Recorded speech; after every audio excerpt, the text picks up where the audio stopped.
Huge thanks for supporting the channel financially. And remember to like and subscribe as we aim for 3,000 likes, 300 comments. Right then, the thug glared hostilely at Seo Aaron, thinking he had to eliminate her to escape. Dual-wielding axes, he prepared to fight. He figured dealing with 3 annoying fairies and 2 giant golems was still doable, but then he noticed she had yet another beast summoned. Shaken, he demanded to know what on earth it was. Suddenly, an armored knight materialized, raising a massive sword. At first, he mistook the summon for a living, breathing human, but seeing those empty sockets glowing with flickering blue flames, he realized it was a summon. A soul knight. Her level 40 upgrade. Shocked, the thug muttered to himself, "Damn it. How is this even possible? Are all of these her summons?" Watching this, Ryumin admitted he knew she was a summoner from news articles, but never expected such a massive army. The thug tried to steady his breathing. No matter how many minions she has, taking out the summoner ends the battle. She is probably level 40, a fellow expert. She cannot be that strong.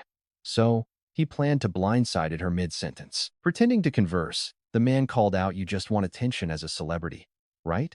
So why not back off, mind your own business, and walk away?" But Seo Aaron calmly countered, "I am a regular customer here. How could I just watch you wreck this shop? I cannot do that." Then she smiled, "You have 3 choices. 1. Surrender to police. 2. Get beaten by me quietly. 3.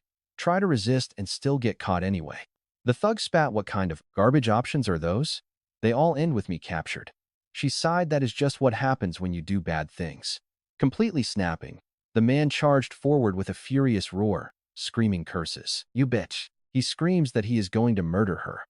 But Aaron calmly declares self-defense. And watch this, the moment his axes swing, they get magnetically dragged straight into her massive stone golems instead, making him gasp in confusion. Why is my weapon forcing itself onto the golems? While the giants held his aggro, 3 elemental fairies flew up and fired searing beams. The thug shrieked as a laser scorched his back. He swung wild axes, slicing empty air because the nimble fairies danced out of range. Now badly burned, the guy glared murderously at Seo Aaron, shouting, "What self-defense? You attacked me first, you crazy witch." She just smirked. "Do you not watch the news? The law changed recently. Haven't you heard of the new anti-player legislation?" The thug roared, "Screw the rules. Anyone crossing me gets absolutely broken. Got it? Being some famous celebrity will not save your pretty face, you worthless dumb brat." She sighed. "Oh, were you holding back all this time? My bad. I honestly did not notice." Ryumin watched her, thinking her actress training made her performance top-notch. Meanwhile, the opponent boiled over with pure rage, screaming, "Stop playing games. Fine, I am getting completely serious." Activating his gladiator skill, Rage, thick crimson mist erupted from his flesh. Just as his heavy axe targeted Seo Aaron, the armored soul knight parried, locking him into a brutal duel. Clashing inside this incredibly tight dining area caused absolute disaster. Glass shattered and tables splintered. Though Seo Aaron felt guilty about wrecking the place, she focused entirely on putting this thug down. Finally, as the glowing blade of her knight pressed against his neck, the man threw up his hands. "All right. I surrender. Please, do not end me. I yield." She raised an eyebrow. "So you admit you caused this?" He nodded frantically. "Yes, I will pay for the damage." She shook her head. "Paying is obvious, but you also have to face justice." She gestured toward the entrance. The local police, tipped off by the shopkeeper, had been waiting outside for things to settle. She called out, "Officers, I have secured a rogue player for you." The captain bowed, thanking Seo Aaron for her incredible help. She asked, "Should I come along to the department to finalize everything?" He smiled, saying they would definitely need her statement. She nodded. "All right, please give me 3 minutes to take care of a couple quick things first." He agreed to wait. After getting the okay, she walked over to Ryumin, apologizing that their dinner got ruined. Ryumin shook his head, saying he should be the one apologizing since he dragged her into this wild mess. She waved it off. "Do not worry. Out-of-control players need to be taught a lesson for ruining our reputation." Ryumin nodded in agreement. Suddenly, his younger brother, Ryuwon, nervously piped up to join the conversation. He greeted her warmly. Seo Aaron smiled, recognizing him as Ryuwon. He was absolutely thrilled she remembered him. Stammering, he explained how he treasured the autograph she gave him before, even framing it to hang on his wall. She beamed, glad he liked it. Then Ryu-won curiously asked why she was there, and she explained, Ryu-min invited me. Ryu-won turned to his brother, stunned. Ryu-min shrugged, admitting he called her beforehand. Ryu-min really just wanted to grab a quiet bite with her if she was free. He did not expect this chaos, despite his future sight. Since his foresight only goes 7 seconds ahead, he was blind to this. Seo Arin sighs, suggesting they postpone lunch, and Ryu-min agrees. She says goodbye. See you next time, she promises. He apologizes again for dragging her into this absolute disaster. Seo Arin just smiles warmly, telling him it is fine. But heading to the train station, she cannot stop thinking about Ryu-min. Though he is no combat expert, he stood up to a criminal. He is brave, way braver than she expected. Seeing this unexpected side of him, she views Ryu-min in a whole new light. Meanwhile, Ryu-won turns to his older brother. Why did you invite Seo Arin? Kyung? Ryu-min just smiles. You like her, right? I figured she would cheer you up. Honestly, I did not actually expect her to show up. Ryu-won looks at his brother, deeply moved by the sweet gesture. I had no idea you would go to such lengths for me. Thanks. Ryu-min shrugs. Of course, you are my only brother. They laugh. Sure. Some punk ruined their lunch. But honestly, both of them feel incredibly happy. Ryu-won says they could have been in serious danger. Ryu-min agrees. Yeah, he was pretty terrified. But here is the real catch. Ryu-min was just stressing over how much power he could safely reveal. He must keep acting like a weak prophet. Letting Seo Arin handle it is way safer than showing his real power. Suddenly, the crowd around them starts whispering. Some guy asks his friend if he caught the whole fight on camera. Oh, he got it all right. From start to finish. It is going to look amazing seeing the famous Seo Arin thrashing a criminal. He plans to upload it online immediately. Across social media, the public reaction to her beatdown is overwhelmingly positive. Ryu-min realizes that once this footage goes viral, Seo Arin's fame and market value are going to absolutely skyrocket. At least his brother is smiling. Ryu-min plans to text Seo Arin a thank you message later. Heading home with Ryu-won, Ryu-min later smiles while scrolling through endless news articles about the stunning actress. Headlines scream about her viral beatdown, hitting over 1 million views in just a single week. She truly hates criminal players. An exclusive interview drops. We all knew this would happen. Her popularity explodes instantly. Before, her looks only brought male fans and jealous haters. Now, this move makes her a total girl crush. Female fans are flooding in. Ryu-min chuckles. It was an accident, but this is basically my doing. If I did not invite her out, she would never have gotten this massive boost. Time to capitalize on this hype. Recruiting her as the promotional model for the player squad is the perfect move. The synergy here would be absolutely insane. Using her explosive fame to market the squad will draw massive support from ordinary citizens and players alike. Plus, it boosts the reputation of the squad leader, Black Scythe. Ryu-min decides he will pitch this idea to her soon. Obviously, the offer must come from Black Scythe, not his civilian self. But first, he needs that updates call from Yami. Right on cue, his phone starts buzzing with the exact caller ID he wanted. He answers with a calm hello. He asks how things went. On the other end, Yami confirms she has finalized every single detail he requested. The player squad is officially established. Even better, Black Scythe has been formally appointed as the leader of the unit. The police chief cleared them, allowing Black Scythe to operate masked. Even recruitment for the other members is fully completed. She promises to text him the schedule and meeting spot immediately. Ryu-min nods in approval. Excellent work. Hanging up, a cold smirk plays on his lips. The time has finally come to reveal this special squad to the world. Over at the temporary gathering spot, a rookie officer named Kang Sok notices 5 people staring blankly at their phones. He nervously introduces himself as Kang Suk, a 28-year-old junior officer just transferred over from the busy Gangnam station. Another cop waves it off, telling him to drop the formalities since they are all junior officers in this together. Min Tae-soo, a 29-year-old from Daegu Central, says hello. Then Hwang Man-ji, 28, introduces himself as well. Looking around, it is clear they have been gathered from police departments all across the country for this task. One officer calls this the chance of a lifetime, wondering when they would ever get to join such an elite force. Another agrees, admitting he was bored out of his mind until this bizarre opportunity dropped right into his lap. It is pretty wild how being a player worked out. Now they get to hunt down criminal players directly. Apparently, lethal force is only authorized under extreme danger. Still, The fact that they can execute targets is shocking. It is hard to believe the conservative government actually approved summary executions. Things must be getting insanely dangerous out there. But surely players will behave themselves anyway. Why run? Why even build a unit if we're just going to vanish?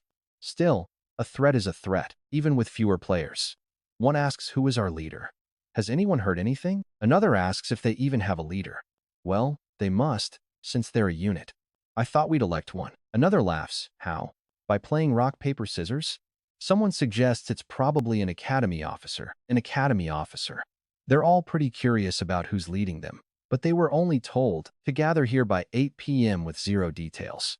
One player hopes it's not some old fart. Another says if the commander's a player, they'll be under 29, just like us.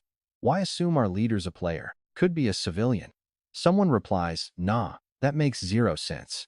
We're all players. So how would a normal civilian control us?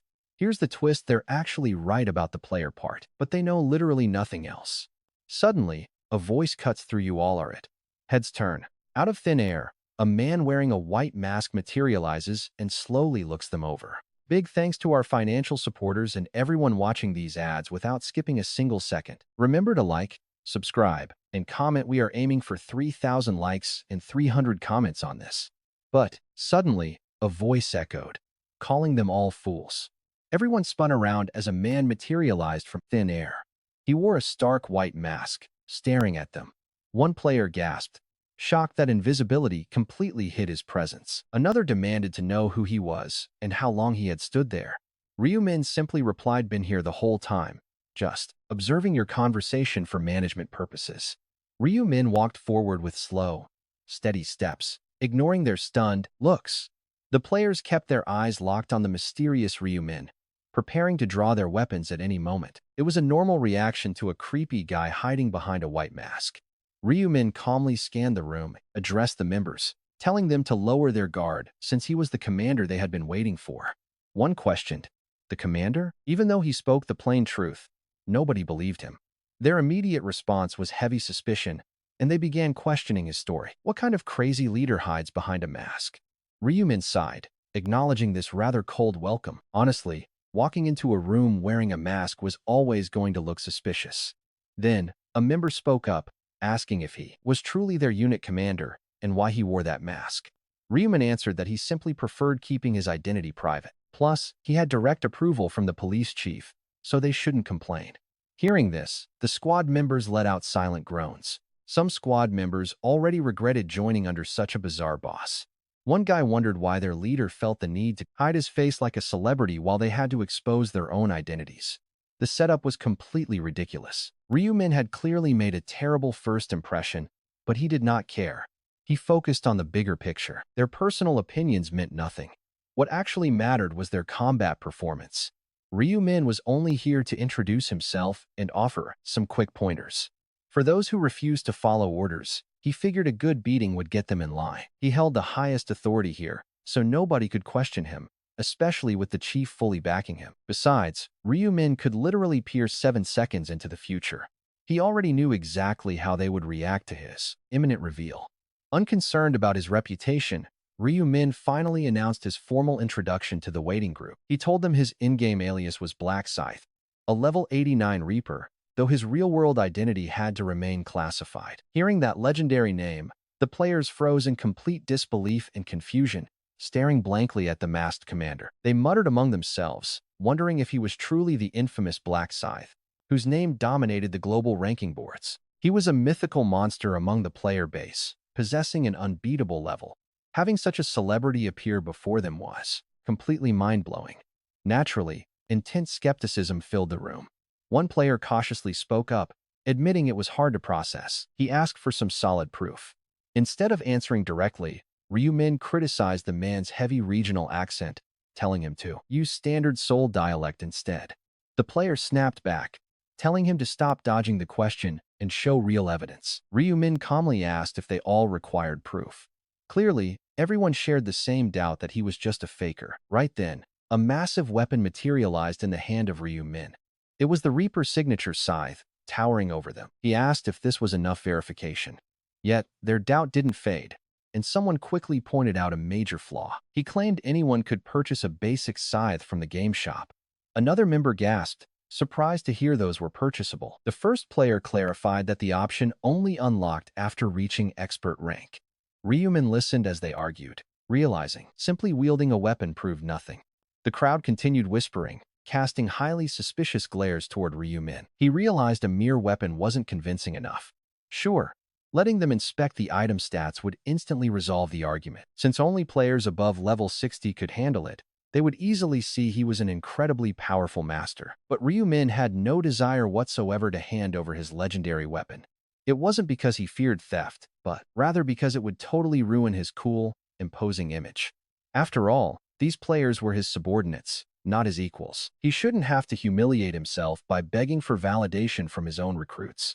As the official commander, he needed to establish overwhelming authority. First impressions dictate how much respect you command, and he wanted to leave a powerful mark as the legendary Black Scythe. But how could he prove his identity and assert dominance at the same time? But look at this. He's already got the perfect play to shut them up. Ryumin suggested they settle it with a duel. A duel? They muttered. Ryumin explained that hitting level 60 unlocks the master rank, granting access to a special duel challenge. This feature lets players wager high-value items in combat.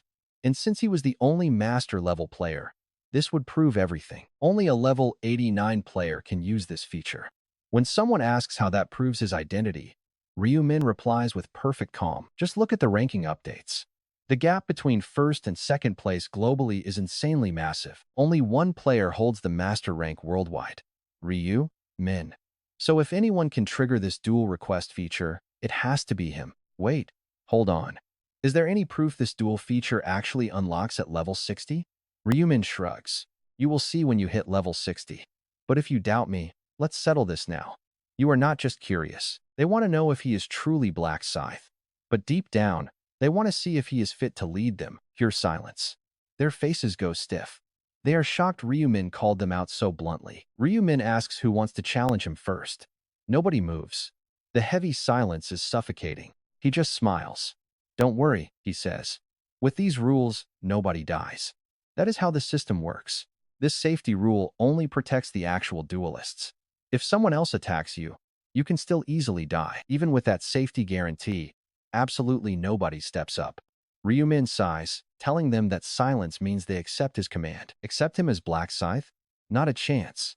The first challenger steps forward, shouting that he will take him on. It is Go Namshol, the powerhouse from Busan. Frankly, Go Namshol has always been quite displeased with this masked commander. Go Namchol refuses to trust a leader who hides his face. It does not even matter if he is real Black, Scythe, or fake. Go Namshol wants to fight. He asks how to start. Ryumin suggests finding an open area. As Ryumin walks outside, the rest follow. One guy cheers, telling Go Namchol to flatten the commander's nose. Go Namchol smirks, telling them to leave it to him. Another member laughs, wishing they had some popcorn for this. Ryumin chuckles back. Laugh now, he warns, because once he is finished with Go Namchol, they are all next. He has no intention of stopping here. He plans to take on all 10 members right now. This is not just some petty power struggle. As their commander, Ryumin wants to test their raw limits and spirit. Ryumin swipes his hand through the air, sending a secret system notification directly to Go Namchol's interface. Here's where it gets crazy. It is a formal duel request, non-lethal. Victory awarded to whoever lands just one hit. If Ryumin wins, Go Namchol must obey him. If Go Namchol wins, Ryumin resigns as commander immediately. The penalty for Ryumin? All skills and gear banned. Go Namchol gets no penalties at all. Go Namchol stares at the screen in complete disbelief. Ryumin breaks his train of thought, asking if he accepts. The challenger asks about the penalty. Ryumin answers that it is exactly what it looks like. These penalties apply only to Ryumin. He will strip off his high-tier gear and fight without skills. Go Namchol's jaw tightens, feeling his pride insulted by this massive handicap. Ryumin quickly tells him not to worry. This is about balance, not disrespect. A geared level 89 player fighting a level 40 is just too unfair. Go Namchol asks about the simple victory condition. Ryumin explains that those are the terms they must follow. Once accepted, the system will physically force both players to honor the terms. Go Namchol starts calculating his odds. If he wins, The guy steps down as commander. He tells himself that this is totally doable. No matter how high a player's level is, nobody can ignore the massive power of high-tier gear stats. A gearless level 89 has similar raw stats to a fully equipped level 40.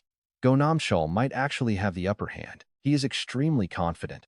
His gear is top tier, mostly rare pieces, and he even has a unique item equipped. Without any gear, even a high-level player's stats will plummet. There is simply no way Go can lose. With that thought, Go confidently accepts the terms. Immediately, a public system notification flashes in front of everyone. The match is officially set. With 10 seconds left, Go backs away, wearing a dead serious expression. He sneers, promising to make Ryu Min regret this handicap. But Go is completely overlooking one massive detail. Even gearless, Ryu Min's raw stats are nearing 300. Huge shout out to everyone supporting us financially, and thanks to all of you watching the ads without skipping. Also remember to like, subscribe, and drop a comment. Let's hit 3,000 likes and 300 comments today. Go stepped back with a deadly serious look, declaring he'll make Ryu Min regret holding back like this. But he forgot one critical detail. Even without gear, Ryu Min's stats are pushing 300 as Go charges. He closes the distance instantly.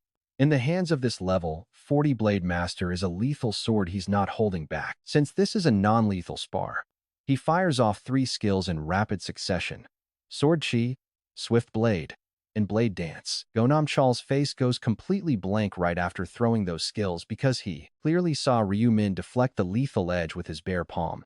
Stammering out, "How is this even possible?" He blocked a live blade with his hand. That skill packed a whopping 5 times the usual damage. Deflecting that with a palm meant reading the trajectory perfectly and matching the exact speed. It should be flat out impossible. He mutters, "This has to be a fluke. If I go again, it'll end differently." Refusing to accept reality, Go swings his sword again. But Ryu Min predicts every single path of his strike. Honestly, can we talk about how wild it is that he's deflecting a sharp sword barehanded? Not even action movies try pulling off stunts this wild. But then, a notification pops up: Blade Dance cooldown is over. He roars out, "Try blocking this one." Go blade unleashes a flurry so wild it looks like it'll shred everything. Yet Ryu Min deflates every single strike with his bare hands, leaving Go utterly frozen in pure disbelief. For Ryu Min, this is child's play. Dodging bullets is easy when your agility stat is sitting at 300. Add the rune of foresight to the mix, and these strikes are slow motion. Ryu Min thinks his spirit is broken. Time to wrap this up. He slips the blade, driving a heavy counter straight into the ribcage with a sickening crunch. The agony is short-lived. A system alert flashes. The duel has ended. You win. The Busan warrior has been defeated, automatically enforcing the commander's orders.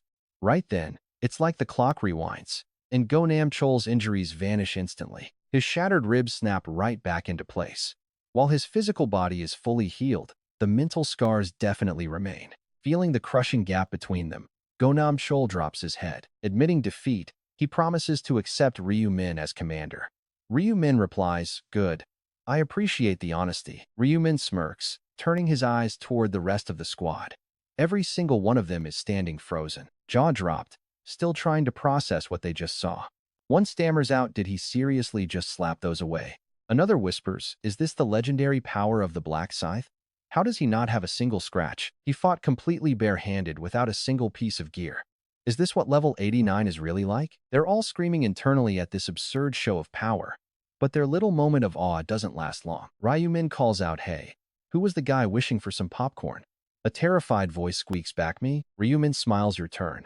The guy instantly panics, "No thanks. Your power speaks for itself." Ryu Min's eyes narrow, "Disobeying orders already? I hate repeating myself." The guy stammers, "All right. Fine, I'm coming." Shaking with regret, he slowly steps forward. Ryu Min looks at the others stand by. "You are all up next. You have to face me one-on-one." Their faces instantly fall as Ryu Min starts challenging every member of the squad. He duels all 10 men, systematically deflecting their weapons with his palm like some phantom warrior. They can't even look Ryu Min in the eye.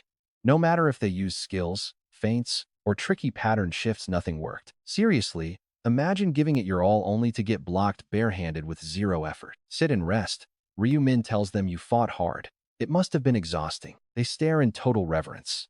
Even behind his mask, it's completely obvious their commander didn't sweat a single drop. He's a straight-up monster, One whispers we stood zero chance even with him fighting totally gearless. The number one rank is just unreachable. Ryumin asks so. Do you all recognize me as commander now? Does this prove my qualifications? They nod. But a bitter resentment begins to simmer. He totally crushed their spirits during those fights. But it's way too early for them to start holding grudges. Ryumin calls out, sit down and listen up. Go Namchal, let's start with you. Go Namchal points at himself. Your movement, judgment, and momentum are solid, but your skill management is sloppy. Blade masters shouldn't just spam attacks. You stacked sword chi and swift blade buffs before blade dance. Bad move. Those buffs do not even affect the skill. It only delays the execution. You should have triggered blade dance first, or applied the buffs, and then waited for the right timing. Personally, I recommend changing your pattern to the latter. It is much better. Use blade dance when retrieving your sword to minimize delay. Ryu Min then turned to Kang Minji. As a gladiator, your movements are quite good, but you rely way too much on rage skills. You completely neglect defense. Lowering your weapon in combat is like begging to get killed. It is a bad habit you have to break. Ryu Min then addressed the next member, Kang Sek. In terms of skill utilization, judgment, and combat sense, you are easily the best in this squad. You blend fakes beautifully, but you give up way too easily the moment you realize your opponent is stronger than you. I get it, but I want to see some grit. At least try first. Hearing this, Kang Suk responded sincerely. Thank you, Commander. I will correct it. Meanwhile, the rest of the squad stood there completely stunned, thinking to themselves, he knew our names and jobs without being told. But that was not even the most shocking part. Of course a commander knows his squad. But what actually blew their minds was something else entirely. One of them realized, wait, so he did not fight to show off? He actually wanted to help them grow. They never expected this fight to carry such deep intentions. It felt like an unexpected gift. Suddenly, their entire perception of him shifted. Just moments ago, they felt only resentment.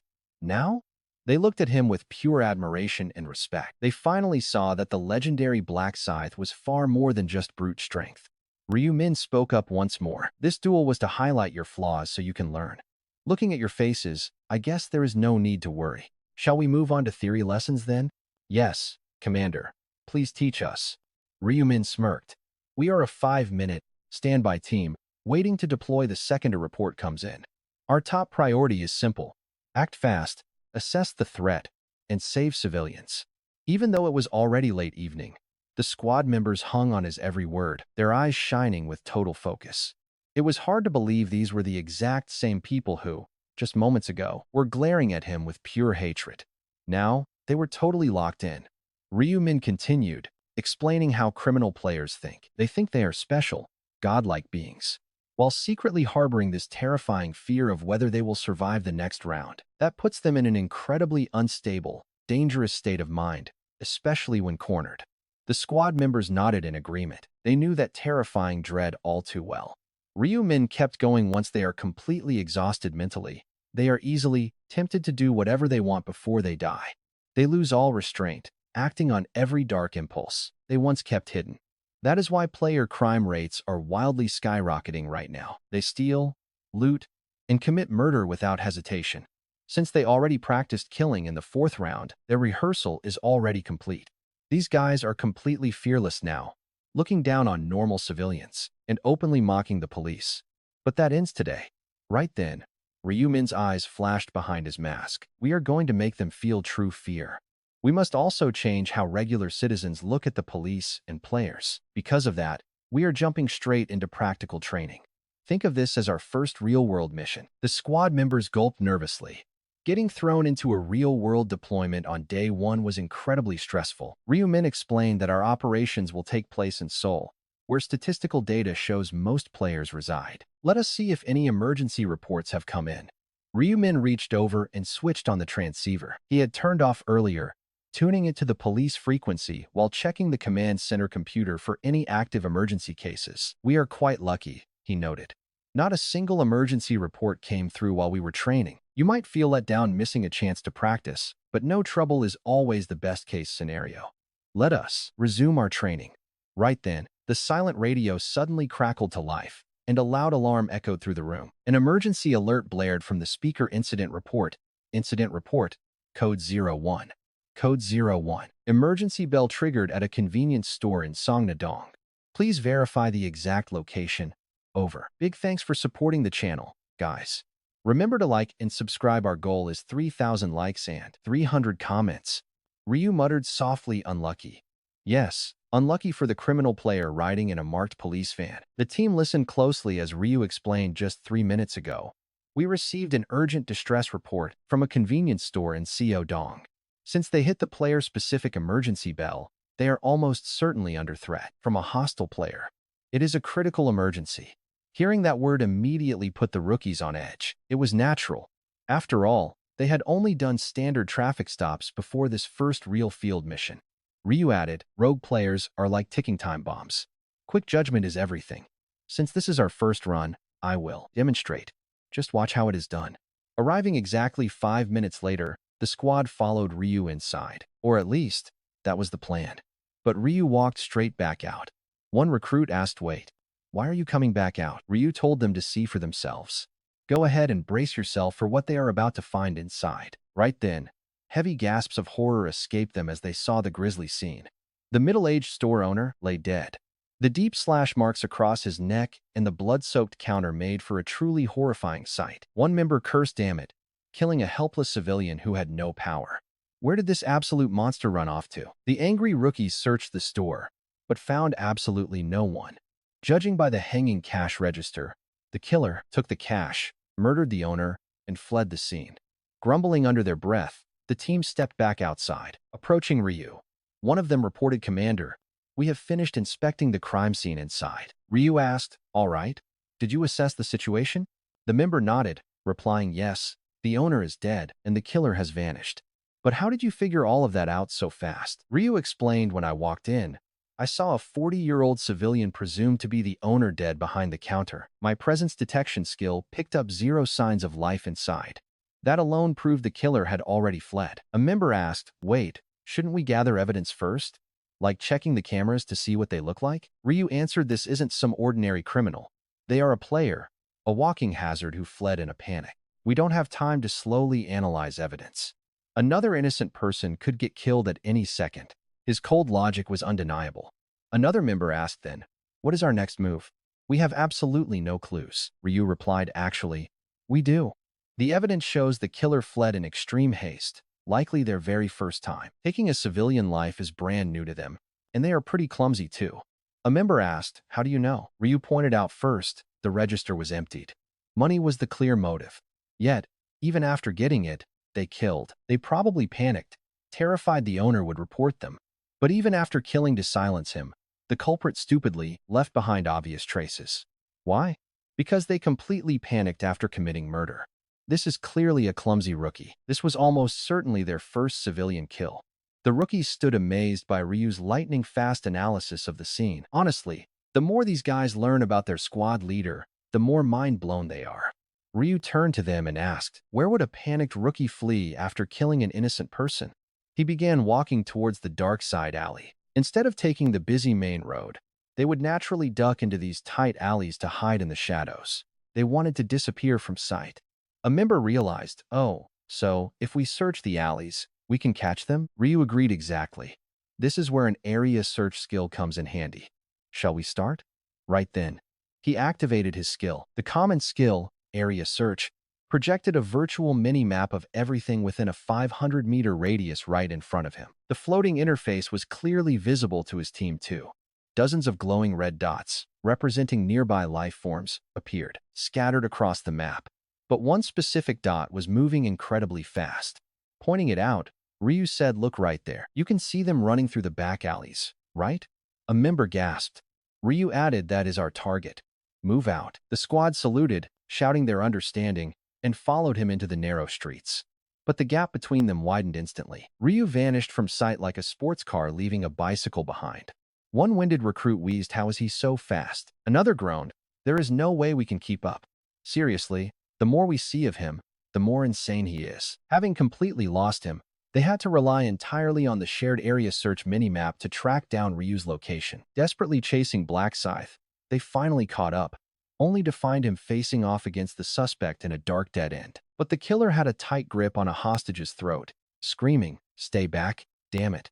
The terrified woman begged for her life, looking at the suspect pressing a cold blade against his hostage's neck. The squad members instantly knew this was the killer from the convenience store, the fugitive who fled. Trembling with rage, the criminal screams, "Who even are you? Why are you stalking me?" Take another step, and she dies. One wrong move means the hostage dies, making the squad hesitate. Trying to de-escalate, an officer gently calls out, asking the suspect to just calm down. But the unhinged criminal completely loses it, screaming back, "Don't call me sir. Do I look like some respectable citizen to you?" Spit flying everywhere. Clearly losing his mind, the manic player zeroes in on Ryu Min's silent, masked figure and barks, "What is up with that creepy masked guy? Why is he just staring at me like a statue? Are you with them?" "Actually, I don't care. Drop your weapons right now." As the victim begs for help, the killer violently snaps back, telling her to shut her mouth. "Keep making noise, and I will carve you up right now." Now check this out. In a flash, Ryu Min's scythe whips out, taking the head right off. As the headless corpse drops, the traumatized woman desperately crawls away in sheer terror, sobbing and pleading for someone to save her life. Ryu Min silently pulls back his scythe, completely unfazed. His brutal, cold efficiency leaves the entire squad standing there, absolutely speechless. Crouching down, Ryu Min asks the woman if she is hurt, reassuring her that the threat is gone and she is completely safe now. Turning back to his frozen unit, Ryu Min asks what is wrong, prompting one officer to admit they never expected a lethal execution. Instead of an arrest, Ryu Min coolly explains that under player crime regulations, immediate execution is fully authorized in two specific scenarios. First is when a rogue player commits major atrocities like murder or sexual assault, where their guilt leaves zero room for rehabilitation. Second is when they pose an active, deadly threat to innocent civilians. This guy checked both boxes, starting with the shopkeeper's murder. Sure, the homicide was mostly circumstantial, but his clothes perfectly matched security camera footage. Besides, taking a hostage made him fair game anyway. Threatening an innocent immediately sealed his fate, Ryu Min adds, emphasizing that split-second decisions are absolutely everything during active field operations. Moving with maximum speed stops more lives from being lost. If we had just stood around negotiating, this woman would be dead. The team stays silent because they know he is right. Without Ryu Min's swift pursuit, her throat would have been slit. She was just in the wrong place at the wrong time. Capturing that maniac alive was far too risky, making execution necessary. Rogue players are essentially ticking time bombs. If you do not have the power to protect everyone, you cut the fuse early. Sure, he cut the brain instead of a fuse, but the trainees do not find his swift justice excessive or overly harsh. After witnessing the bloody aftermath of the store owner's murder, none of them feel any sympathy for a dead killer. An officer asks if they need to clean up the crime scene, but Ryu Min objects, stating they must never destroy evidence. Local police are already on their way. Since the threat has been neutralized, their only job now is to submit a report. Leave the heavy lifting to the authorities. Now that they have witnessed a real-world example, they should understand their core duties. Swift decisions, hunting down threats, and saving lives are the absolute keys. Shaken but focused, the squad members nod in unison.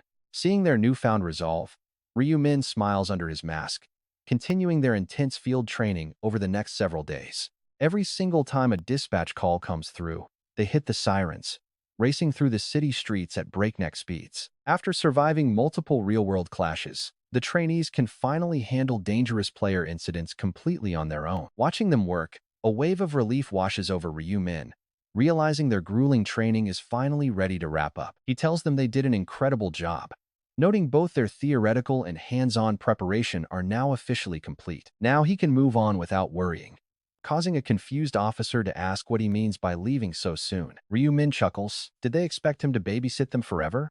He is a busy man with his own urgent business. You won't believe where he's heading. He's already leased a private charter flight straight to Nigeria. Armed with a passport under his alias, Lost Yak, he asks if they can manage the city without him. Silence fills the room. Although they would never admit it out loud, the trainees have grown incredibly attached to him. Over this short week, they fully trusted and respected Ryu Min as their leader, making his sudden departure feel incredibly bitter. Sensing their heavy hearts, Ryu Min reassures them, promising to check in on their progress whenever he is back in town. Offering individual advice, Ryu Min stops in front of Konam Chul, teasing him about how his thick country dialect is completely gone. Anyone would assume he was born and raised in Seoul now. Konam Chul blushes, thanking him for the massive compliment. Turning to Wang Manji, Ryu-min praises his combat skills, telling him to keep pushing since expectations are extremely high. Finally, he looks at Kang Si-hyuk, praising his solid work ethic before noticing the rookie officer's eyes starting to well up. He teases him, asking if he is actually crying over a goodbye, which Kang Si-hyuk quickly denies while turning away in embarrassment. Desperately wiping away his tears, the young cop listens as Ryu-min gives his final orders about their rotating three-team shift schedule. He notes how tough 24/7 shifts are, telling them to call anytime there is trouble, and they respond, "Yes, squad leader. Thank you for your hard work." Then Ryu turns away, a secret smile hidden right behind his mask. Before we start, do not forget to like, subscribe, and support the channel financially. Let us hit 3,000 likes. After Ryu-min got back home, he grabbed his phone and started scanning online articles and comments about this month's debut. The newly formed CPF anti-player squad is showing insane success, already dealing with 52 players in a single week. It is heavily easing the police burden. Is this the CPF effect? Crime dropped 32% compared to last week. Have you heard of this new anti-player CPF squad? Apparently, their leader is quite famous among players, right? Ranked number 1. Nicknamed Black Scythe. Black Scythe, is that the person who saved Congressman Lee Seong-hoon back then? So he got in with political backing. Lol.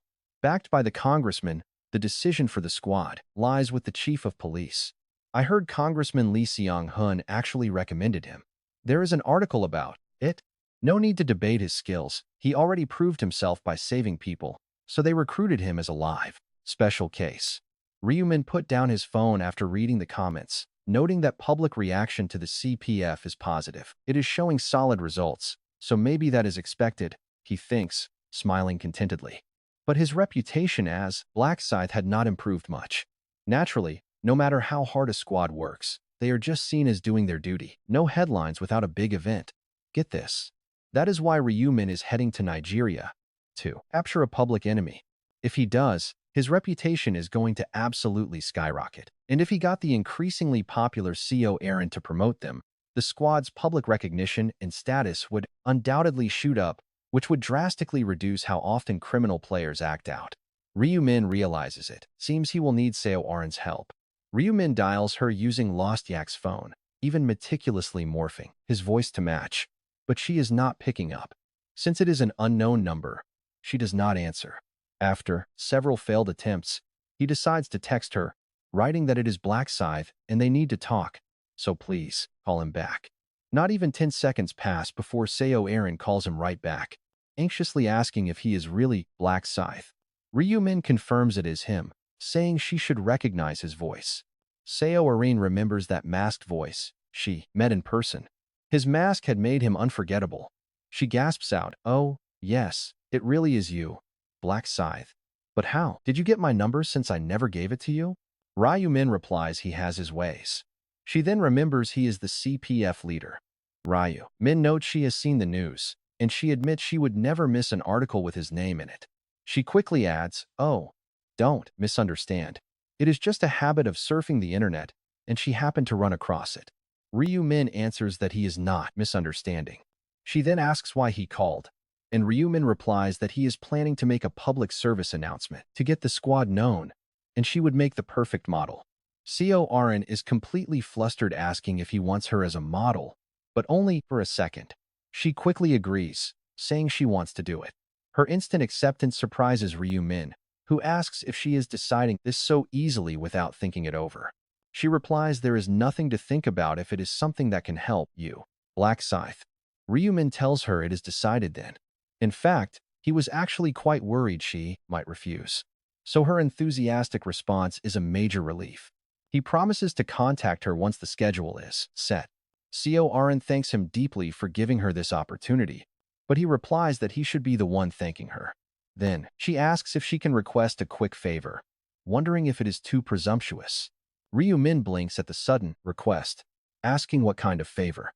She hesitantly asks if they can grab a meal, but eating with his mask on might be pretty difficult. She remembers the mask, realizing that even transformed as Lost Yak, Ryu-min cannot reveal his face to Seo Aaron. Ryu-min adds that he has to travel somewhere for a while, so there's no time. She wonders where to, but Ryumin prefers not to say, prompting an immediate apology. The cool-headed girl from the barbecue is now totally flustered. Then Ryumin promises to reach out once the promo schedule is ready, and Seo Aaron agrees, calling him Black Scythe. Hanging up, Ryumin smirks. Seriously, he just secured a top-tier model, and the CPF is running smoothly without him. Then, he wonders how Player Place is doing. Curious, he calls Yamti, who answers in her usual excited tone. She asks her master what is up, so Ryu-min asks if she is home. Yamti replies yes, asking if he is coming over. Ryu-min coldly tells her to cut the nonsense, asking how the management of Player Place is going. She confirms that detailed instructions were given to the chairman, so they are smoothly accepting new members. Ryu-min asks if all the newcomers passed the personality test, and Yamti confirms it. Thanks to him handling the 1,000 members last month, they cleared out the mud and replaced it with fresh water. Ryu-min is glad to hear that. After Ryu-min and the Heavenly Demon finished their cleanup, Player Place was totally purged of toxic players. Ryu-min then spoke up. Tell the chairman to manage the community members carefully, Ryu-min instructed, so we can mobilize them with a single word. Do not worry, Yami assured him. The orders are already sent. Ryu-min then asked if there were any issues booking their flight. She replied that the flight to Nigeria was booked exactly as requested, and they already had approval from the Aviation Ministry. They cleared both the airports and the Transportation Ministry. This private flight Ryu-min was about to take had been arranged by Player Place's chairman, Song Jae-gyum. Though overshadowed by the Heavenly Demon, Song Jae-gyum was still a powerful billionaire heir. As the eldest son of the massive LC group, owning a private jet was totally normal. Ryu-min then asked if he could leave tomorrow as scheduled. Yami confirmed it, but curiously asked why he was heading to Nigeria. Ryu-min deflected, saying it was not a phone conversation. Yami giggled, thrilled at the thought of a private trip with her master. She could not contain her excitement, but Ryu-min told her to stop exaggerating and just pack her passport and bags. Yami promised she would be ready. Hanging up, Ryu-min sighed, wondering if he should have just explained things over the phone. He hoped she wouldn't get the wrong idea. Not with round 9 over. Only 650,000 players remained globally. And with 1 in 5 of them being total trash, that meant 30,000 corrupt players were still loose. Getting rid of Player Place's bad eggs did not make the world safe. But get this, to hunt down those remaining pests and recruit a critical ally, Ryu-min had to head to Nigeria. Waiting there was a highly unique, specialized alchemist. If Ryu-min could successfully recruit him, it would change everything. His support would be vital for surviving round 20. Plus, Ryu-min knew there was more to gain in Nigeria than just an ally. Real-world runes were waiting to be claimed there, and this grand move would skyrocket the legendary reputation of the Black Scythe. Ryu-min finished packing his suitcase and stood up. Just then, a sudden knock sounded, and the door swung wide open. His younger brother, Ryu-wan, stared at the luggage in total shock, asking if he was already leaving. Ryu-min nodded, promising to return shortly. Ryu-wan had heard about the trip, but did not expect it to be this early. Ryu-wan asked if Japan was the real destination. Ryu-min lied, claiming he was just exhausted and needed a break. He said he was going on a relaxing week-long hot spring getaway. But for a lifelong shut-in, this felt pretty suspicious. Naturally, Ryu-wan had his doubts. He teased his brother, asking if he finally got a girlfriend and was hiding it. He told Ryu-min there was no shame in a romantic couple's vacation. Ryu-min scoffed, telling him to stop talking nonsense. Ryu-min insisted he was only going to relax. When Ryu-wan asked if that was true, he begged to go along. Ryu-min slowly shook his head. Keeping even one life safe was hard enough, and taking Ryu-wan along was too dangerous. When asked if he was truly traveling solo, Ryu-min confirmed it. Ryu-wan backed down, knowing he had to trust him. Ryu-min apologized, promising to return soon and urging his brother to eat well while he was away. Ryu-wan shrugged, saying food delivery was pretty great lately. Ryu-min offered more allowance money if he was running low, but Ryu-wan declined. All he wanted was his brother's safe return. Ryu-min nodded, grabbed his luggage, and walked out. Just look at that envious gaze. Once the front door clicked shut, his face instantly fell. He softly whispered how much he wanted a hot spring getaway too. But he understood the harsh, terrifying truth. This world is incredibly dangerous for ordinary people. The brutal attack at that barbecue restaurant was all the proof he needed. His brother was totally right. He might be jealous of Ryu-min getting to travel, but he did not feel resentful. After all, Ryu-min had practically raised him, juggling high school while acting as the sole provider for their household. Without his amazing brother, they would not be living in luxury. Just 9 months ago, things were incredibly grim. Back then, ordering a simple bowl of jjajangmyeon noodles in their tiny, cramped apartment felt like a massive luxury. Ryu once smacked his forehead, then licked his lips. Thinking about it suddenly made him crave jjajangmyeon noodles for lunch. Those noodles never got old. Meanwhile, down in the parking lot, Yami was waiting right by her expensive supercar. She greeted him respectfully, quickly correcting her address. Ryumin told her they needed to hit the road immediately. Driving to Incheon Airport, Ryumin broke the silence as they hit the open highway. Seriously, thanks for backing the channel financially. Do not forget to like and subscribe. Our goal is 3,000 likes and 300 comments. On their way to Incheon Airport, as they hit the highway, Ryumin breaks the silence, recalling her question. "You asked why we are heading to Nigeria," he says, and she nods. Nigeria is pretty crime-ridden, controlled by public enemy KF. They are based there, he warns. Yami asks if KF is that notorious terrorist group, and Ryumin nods in agreement. Among their captives is an alchemist he wants to recruit. This is where his real master plan begins. He shares this openly. Yami is basically a servant bound to obey him completely, leaving no reason to hide things. She would guard his secrets even at the cost of her life. She asks if she is going along to charm the alchemist. Not a chance. Ryumin brought her for her special rune, but he will not use it on the alchemist. He wants to keep that precious slot open. When she asks what happens next, Ryumin reveals their ultimate mission. They are going to wipe out the trash and skyrocket Black Scythe's fame, which is why he became the Citizen Protection Force's commander. If the commander of the Citizen Protection Force travels to Nigeria and demolishes public enemy, it is incredibly obvious that the name Black Scythe will take the world by storm. Yami finally connects the dots about the chief's endorsement to officially record Black Scythe's departure. Ryumin confirms it, adding that Nigeria is currently a pretty dangerous country. It has a level 3 travel advisory due to terrible security. Normally, they would never let someone in for simple tourism without a solid business purpose. But if you can prove you are strong enough to protect yourself, entry is totally possible. That is why Ryumin secured that high-ranking Citizen Protection Force title. It lets him bypass tough immigration checks and leaves a paper trail for Black Scythe's arrival. Yami then asks who will vouch for the legendary hero. Ryumin replies that he already made a deal with the chief. Zero worries there. Yami sighs, muttering that it sounds like a brutal journey, but Ryumin stops her. That weakness will not cut it. Once at the airport, watch as he uses skill to transform into Lost Yak. Yami's eyes widen in surprise. She gasps at his height, mentioning it is her first time seeing him transform. No more compliments. Ryumin tells her to use his alias now, and they board the chairman's private jet, the corporate chairman's private jet, to save time. Ryumin notes that a regular direct flight is basically impossible due to layovers, which usually take about 25 hours. Rather than wasting precious time up in the air, taking a private jet ensures a rapid journey. The two board immediately, without any annoying airport lines. They are the only passengers on the luxury plane. Suddenly, the pilot's voice crackles over the speakers. "Welcome aboard," the captain says. "We are flying straight to Lagos, heading directly to Murtala Muhammad International Airport. The non-stop flight will take 17 hours. He wishes them a pleasant journey as Ryumin gets comfortable. Stretching out in his first-class seat, he advises Yami to rest up. There will be zero downtime later. She nods and closes her eyes.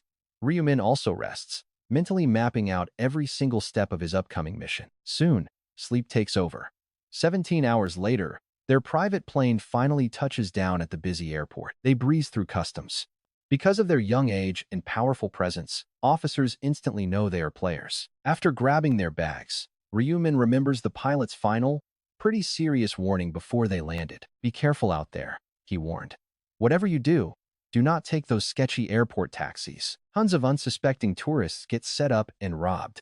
You both look quite young, so be alert. Even if scammers usually avoid targeting dangerous players, it is always smart to play it safe." Yami asks where they should go first. Ryumin tells her to wait while he gets them a proper disguise. He steps into the restroom and emerges looking like an ordinary middle-aged man in his 40s. Perfect. This prevents anyone from pegging them as players. Yami asks about herself, but Ryumin says she is fine. She already put on makeup to look quite a bit older. To locals, she looks 30-something, which she grumbles about. Ryumin ignores her complaining and scans the area. Drivers are everywhere, aggressively shouting to attract tourists. Instead of rushing, Ryumin casually reads their minds, passing up dishonest drivers until he spots a good one. He finally finds an honest driver. The man welcomes them warmly, asking in English where they want to go. Ryumin requests a ride to Ibadan. The driver nods, saying the drive will take about 2 hours. As he drives, he sneaks a friendly glance in the mirror, smiling warmly before starting a casual conversation. The driver asks if he is Asian and from China. Ryumin replies, "No, Korea." He then asks, "What brings you to Nigeria?" Ryumin says business. The driver asks what company he works for. Ryumin replies, "Just a company selling cleaning products." "A tiny company." The driver chuckles, "Well, our country certainly needs cleaning." After a bit of trivial conversation, 2 hours pass. Yami looks nervous and asks Ryumin when they will arrive. Ryumin replies, "We are almost there." But even after 3 hours, the car keeps moving. Sensing the tension, the driver starts chatting without even being asked, saying, "Sorry, traffic was heavy, so I took a detour and it took longer. I will speed up as much as I can." But it is only after 2 more hours that the car finally stops. He says, "We have arrived." It took 5 whole hours to reach their destination. Or so they think. Looking outside, they see a decrepit village. It is completely different from their destination. Ryumin asks if this is Ibadan. The driver snaps, "Just get out." Before Ryumin can argue about not paying the taxi fare, the driver climbs out. Ryumin follows and spots the driver making contact with an armed thug. The driver tells the man, "Got them here." The thug asks, "2 people?" He replies, "Yeah. 1 man, 1 woman. Isn't that perfect?" The thug asks, "No backstabbing, right?" The driver snaps, "Do I look like a beginner? Just pay up. I want to eat." Driving for 5 hours made me hungry. He counts his cash, smiling creepily at them. The driver's behavior gives Yami the chills. Even though she doesn't understand their English conversation, she is not foolish. She quickly realizes they have been sold to human traffickers. The armed thug flicks his rifle and snaps, "You understand English, right? Both of you get over here unless you want to die. Move it, you idiots. Haven't you grasped the situation yet?" Right then, Ryumin changes his appearance to his alter ego, Lost Yak, putting on his signature mask. Smirking, Ryumin says, "It seems you are the one who hasn't grasped the situation." The thug's eyes widen as panic sets in. Seeing that the taxi driver is equally, "Wait, don't look away, here is the twist. They actually wanted to get captured all along, and it won't take long for the armed thug to realize this terrifying truth." Right in front of him, the taxi driver's head explodes like a smashed watermelon. Summoning his giant scythe, Ryumin warns the thug, "Get any closer and you die." Ombako, a member of the trafficking group, is completely frozen, thinking to himself that he didn't even see the attack coming. His eyes drift downward to the dead taxi driver. Their regular business partner has been turned into a headless corpse in an instant. Ombako asks himself, "A scythe? Was he killed by that?" How the weapon reached him is not important. What matters is the insane speed of the strike. It was too fast to react, even with an assault rifle in hand. Ombako breaks into a sweat. Speed, surpassing superhumans, a crazy weapon, and a mask. Connecting the dots, it is painfully clear. These are the rumored players. Ombako tells himself, "A player? To think I would face one in my lifetime. Damn it." He stammers out, "Who are you? Are you with the police?" Ombako asks, stupidly, then quickly corrects himself. "No, that is impossible.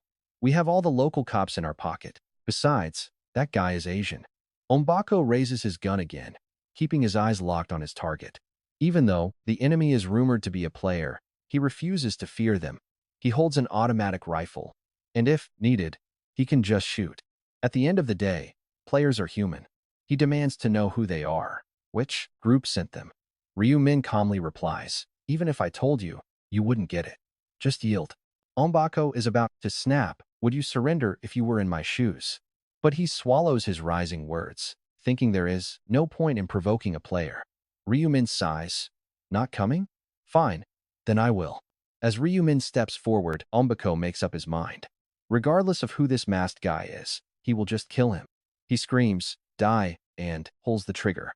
He already envisions the bloodbath, picturing his opponent getting absolutely shredded by bullets. No human can survive a hail of bullets. But right then, something impossible happens, and Ombako gasps, he is unharmed? Despite the perfect aim and the heavy gunfire, the masked opponent stands there untouched. Ombako blinks like he is seeing a ghost, then fires again. This time, he sees it clearly. The man is literally dodging bullets with insane speed. He panics, dodging every single bullet. In just 2 seconds, 13 rounds were fired, yet not one found its mark. It is absolutely mind-blowing. Ryu Min sneers at his terrified opponent. Trusting your gun that much? Too bad. With his runes of balance and slaughter, Ryu Min's agility is sitting at 1176. An automatic rifle does not stand a chance. Easy. Dodging is almost effortless with the rune of foresight. Sneering, Ryu Min steps closer to the man. Stay back, you monster. The terrified man screams, firing frantically until his gun quickly runs completely empty. The ammo spent too fast. With shaking hands, he frantically struggles to grab a fresh magazine from his belt. But when he looks up, Ryu Min is standing right over him. Startled by the proximity, Bako backs away. Out of bullets, I see. Bako stumbles back, falling flat on his rear while Ryu Min silently watches him. The man trembles in fear.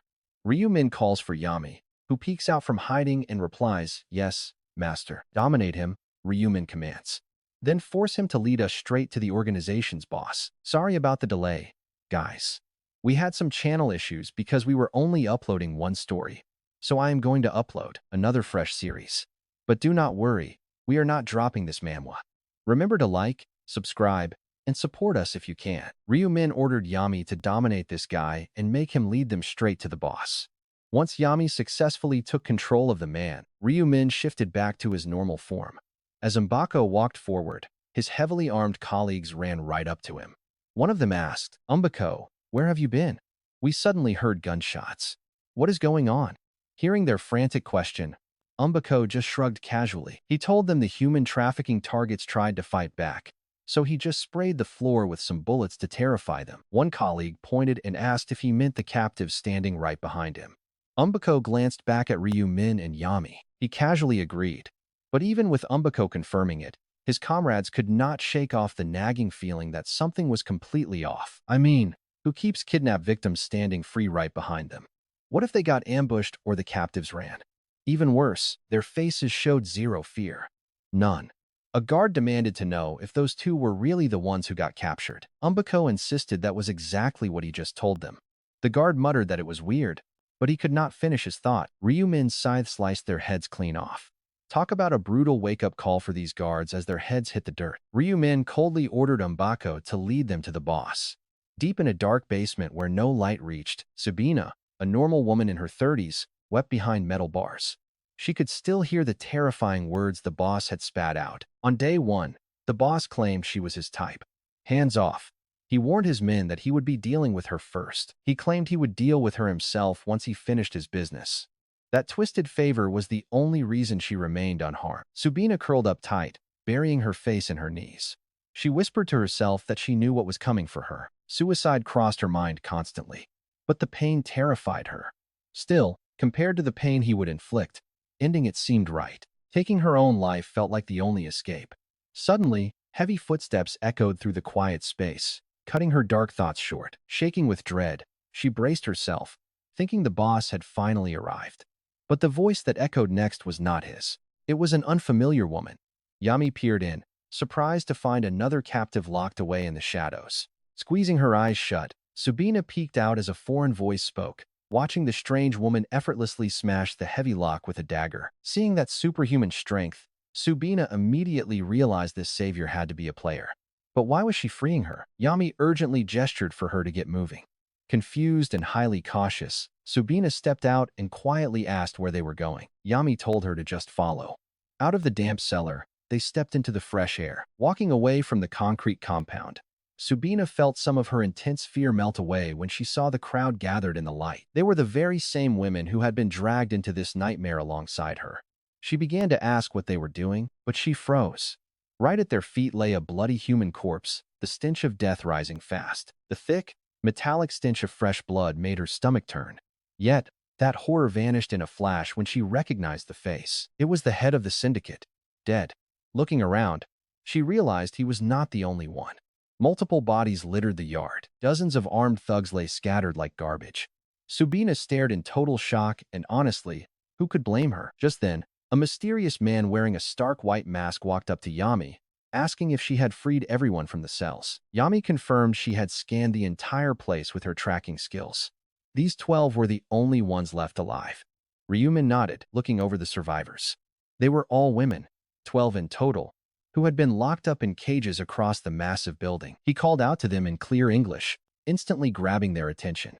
Since it was widely spoken here, everyone understood him perfectly. Even so, seeing a man standing there in a terrifying white mask kept them deeply on edge.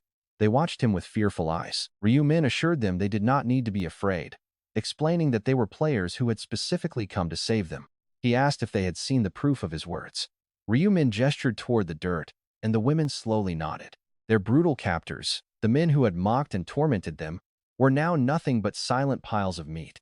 He wanted them to see this. Ryumin deliberately left the bodies intact as proof of their safety. He announced that the head of this syndicate was officially dead. All 21 members of the gang were officially dead. The threat was completely gone. In a sense, they were free. One woman, trembling, asked if they were truly free. Ryumin held up a ring of keys and gave a small nod. He explained these were the keys taken from the guards. Anyone who could drive could take a vehicle and head straight home. Overjoyed, the women wept. It was finally over. They could go home. But Ryumin knew the truth. Having already interrogated their dead boss, he was painfully aware of the horrific things these victims had suffered in this concrete hell. Ryumin thought to himself that this group was just a petty human trafficking ring, not the actual KF faction. Even after fighting KF in his past regression, he never bothered to learn their exact base location. They moved too often to keep track, but he figured that climbing the ladder from the very bottom would eventually lead him right to them. With that plan in mind, Ryumin turned to the rescued women and warned them that they could not take all the cars. He told them to take only 2 vehicles and abandon them quickly to avoid tracking, as they sobbed with heartfelt gratitude. The crying women kept thanking him for saving their lives, and Subina, who was standing right there among them, stepped forward. She asked the most important question on everyone's mind, begging to know the name of the man who had just saved them. Smiling behind his dark mask, Ryumin gave his standard reply, "Just call me Black Scythe," a name she vowed to remember forever. He had zero issues sharing his alias, knowing this heroic rescue would spread and add to his growing, legendary status. Building the legend of the Black Scythe was the exact reason Ryumin had put on this mask in the first place. He urged them to leave as the night grew late, but Subina hesitated, asking if he was coming with them. After Ryumin explained that he had some cleaning up to do, she bowed, promising they would never forget his immense kindness. Ryumin quickly activated a skill to disintegrate the piles of corpses, then turned to Yamti and asked for the leader's phone. Grabbing the dead boss's phone, he drafted a quick text in English, offering 3 women and 1 man for a 20% discount. He shot the message over to the main buyer listed in the contacts, and it did not take long to get a reply. The contact agreed immediately, and Ryumin smirked behind his mask. Let's see how these bastards like walking straight into a trap. Meanwhile, a regular member of the group named Monai was practically buzzing with excitement to collect their brand new delivery. He loved laying eyes on new faces, but his favorite part of the job was being the very first to abuse them. He even joked to himself that this twisted work was just too perfect for him to ever think about quitting. His subordinate, Scythe, who tagged along to help, asked with a wicked grin if Monai was going to claim another one today. Monai laughed, asking when he had ever skipped a turn, while Scythe double-checked if the order was indeed 3 women and 1 man. Monai said they would tie up the guy and pick from the girls, claiming first dibs, which Scythe readily accepted. Sade laughed, saying he always let him go first, and the 2 walked forward with sly grins, clutching their automatic rifles. Stepping into the compound, Sade looked around, confused as to why there was not a single guard waiting to greet them. Monai shrugged it off, guessing they might have just stepped away to the restroom, completely blind to the danger ahead. Brushing it aside, they kept walking until they spotted a lone, mysterious figure standing right in the middle of the yard. Before they could even demand to know who this masked intruder was, Ryumin casually summoned his giant, glowing scythe. The traffickers instantly raised their weapons, with Sade realizing in pure panic that they were dealing with an actual player. It clicked in their heads that the quietness of the base meant their entire crew had already been wiped out by him. Monai screamed to kill him, and their automatic rifles instantly roared, spitting fire as a hail of bullets tore through the air. Caught in the crossfire, Ryu-min was shredded by the bullets and collapsed to the ground, prompting Sade to ask if they got him. But right then, a cold voice echoed from behind them, asking what the point was of wasting so much ammo on nothing. They spun around to see him standing there unharmed, alongside Yamti, who immediately cast her powerful mind control skill on the men. When Ryumin asked if they were fully subdued, Yamti confirmed it, making his decoy plan totally worth the effort. Signaling with his eyes, he ordered Yamti to interrogate them and make them spill every detail about their operations. Monai confessed that captured men are harvested for organs to sell, and their leftover remains are processed as meat. Furthermore, the women are assaulted, forced to bear children, and those babies are sold off, causing Yamti to scream. She ordered them to shut up, prompting Ryu-min to ask why she stopped, but she cried out that she could not listen anymore. Giving her a moment to calm down, Ryu-min ordered them to use these mind-controlled thugs to infiltrate the organization. Yamti apologized for interrupting, but Ryu-min reassured her, making her feel incredibly lucky to serve such a kind master. She promised to serve him for life. While Ryu-min knew that dismantling these local groups would eventually pay off, Ryu-min was certain that systematically climbing these ranks would eventually lead him straight to KF. Since these corrupt cells were directly connected, big thanks to everyone who sits through the ads to help the channel out. Remember to like and leave a comment. You can also support us financially. Meanwhile, after patching up the wound with emergency care, Victor Zaffi looks at his patient, a heavily armed militia thug. Victor Zaffi could have easily killed him. Just killed him and run. But dealing with the fallout is the real issue. As a medic, Victor Zaffi cannot bring himself to abandon these children. He cannot just run off alone. Besides, KF has plenty of players among their ranks, not just normal civilians. Right in this zone, 30 players stand guard. That is why Victor Zaffi has not even tried to run away. The thug snaps, "Hey, Victor Zaffi? Lost in thought?" Victor Zaffi mutters, "No, not really." But he clearly looks distracted. The man sneers, "Have we been too soft on you lately? Treating you like you are some highly respected doctor? Do you look down on us now?" Victor Zaffi quickly denies it, swallowing his intense disgust for these monsters. He grovels, "No, not at all." He has to endure. The thug warns, "Play nice, doctor. Even without your help, any player here can get emergency care. So, why keep you breathing? Any guesses?" Victor Zaffi mutters, "I am unsure." The guard grins, "It is the bond we share." Hearing this, Victor Zaffi almost bursts out laughing at the stupid joke. A bond? Hilarious. Victor Zaffi had been locked up by KF for a year. He knew their atrocities. They torture captives. He thinks a bond? They are only keeping Victor Zaffi alive because of his rare, valuable skills. They discovered his class as an alchemist. It was not something Victor Zaffi revealed willingly, but he had to save someone. He used a healing potion on a dying woman, exposing his secret. Since then, they constantly pry into his runes. They force Victor Zaffi to brew potions every day, though he has no idea what they actually do with them. Luckily, he lied and claimed he can only craft one random potion a day.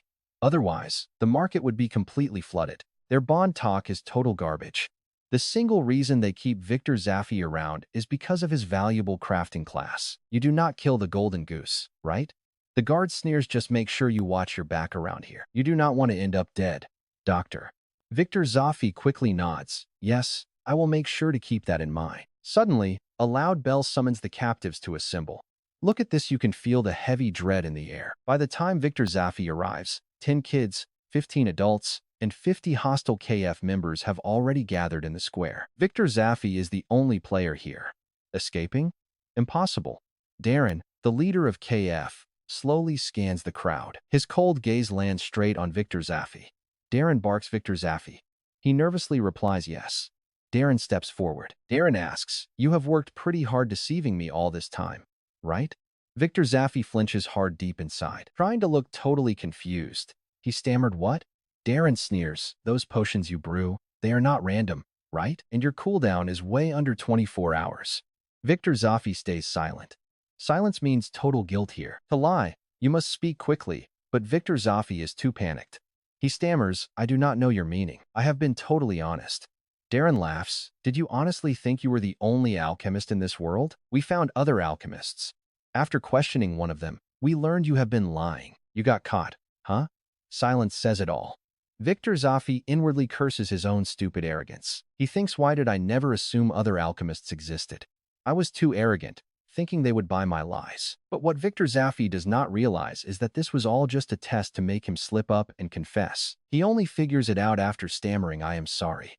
Immediately, Darren and his thugs burst into mocking laughter. They laugh at Victor Zaffi's misery. Darren sneers, I thought you were supposed to be some smart doctor. Turns out you were just an idiot. To think you would fall for such a basic, simple trick. How pathetic. Darren stops laughing. The air turns dead serious. He growls, Victor Zaffi, you really dared to play me? Must have been fun. Mocking the dumb boss, who fell for your garbage excuses. Fine. I admit it. I was a fool. Then, his dark gaze slowly shifts toward the children. And right here, you just know things are about to get bad. Darren signals, and a thug grabs young Ricky. Victor Zaffi panics, why are you doing this? Let Ricky go. Darren sneers, that kid seems quite fond of you. Victor Zaffi feels a heavy wave of panic washing over him. He instantly regrets not trying to escape earlier with Ricky. Darren mocks, why hang out with a kid? Is this a daycare? Victor Zaffi begs, please. I lied. I am so sorry. Darren smiles, oh, I am not doing this for an apology. A dagger appears in Darren's hand. As a level 40 assassin, he aims the blade to throw, adding, I am going to, you'll pay for lying to us. And this kid's death is entirely on you. With that, the dagger flies from his hand in a flash. There is zero time to react, and Victor, despite being a player, has no way to save Ricky from 20 meters away. He thinks it is hopeless until a mysterious figure deflects the blade and suddenly appears in the blink of an eye. Just as Darren's face freezes in shock, someone materializes right in front of Ricky. The newcomer wears a white mask and holds a massive scythe. Darren, the leader of KF, blinks rapidly, wondering if he is seeing a ghost. He mutters to himself, where on earth did this guy come from? He did not even trigger my detection. Given his sudden appearance, he must have used some kind of high-level invisibility, but he was not picked up by any sensory skills.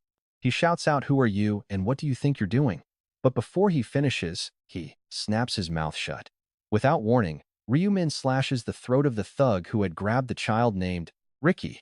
The kill is incredibly clean, not spilling a single drop of blood, and he even has the leisure to hand the child over to Victor. In contrast, Darren is sweating bullets, so incredibly tense that cold sweat drips down his forehead.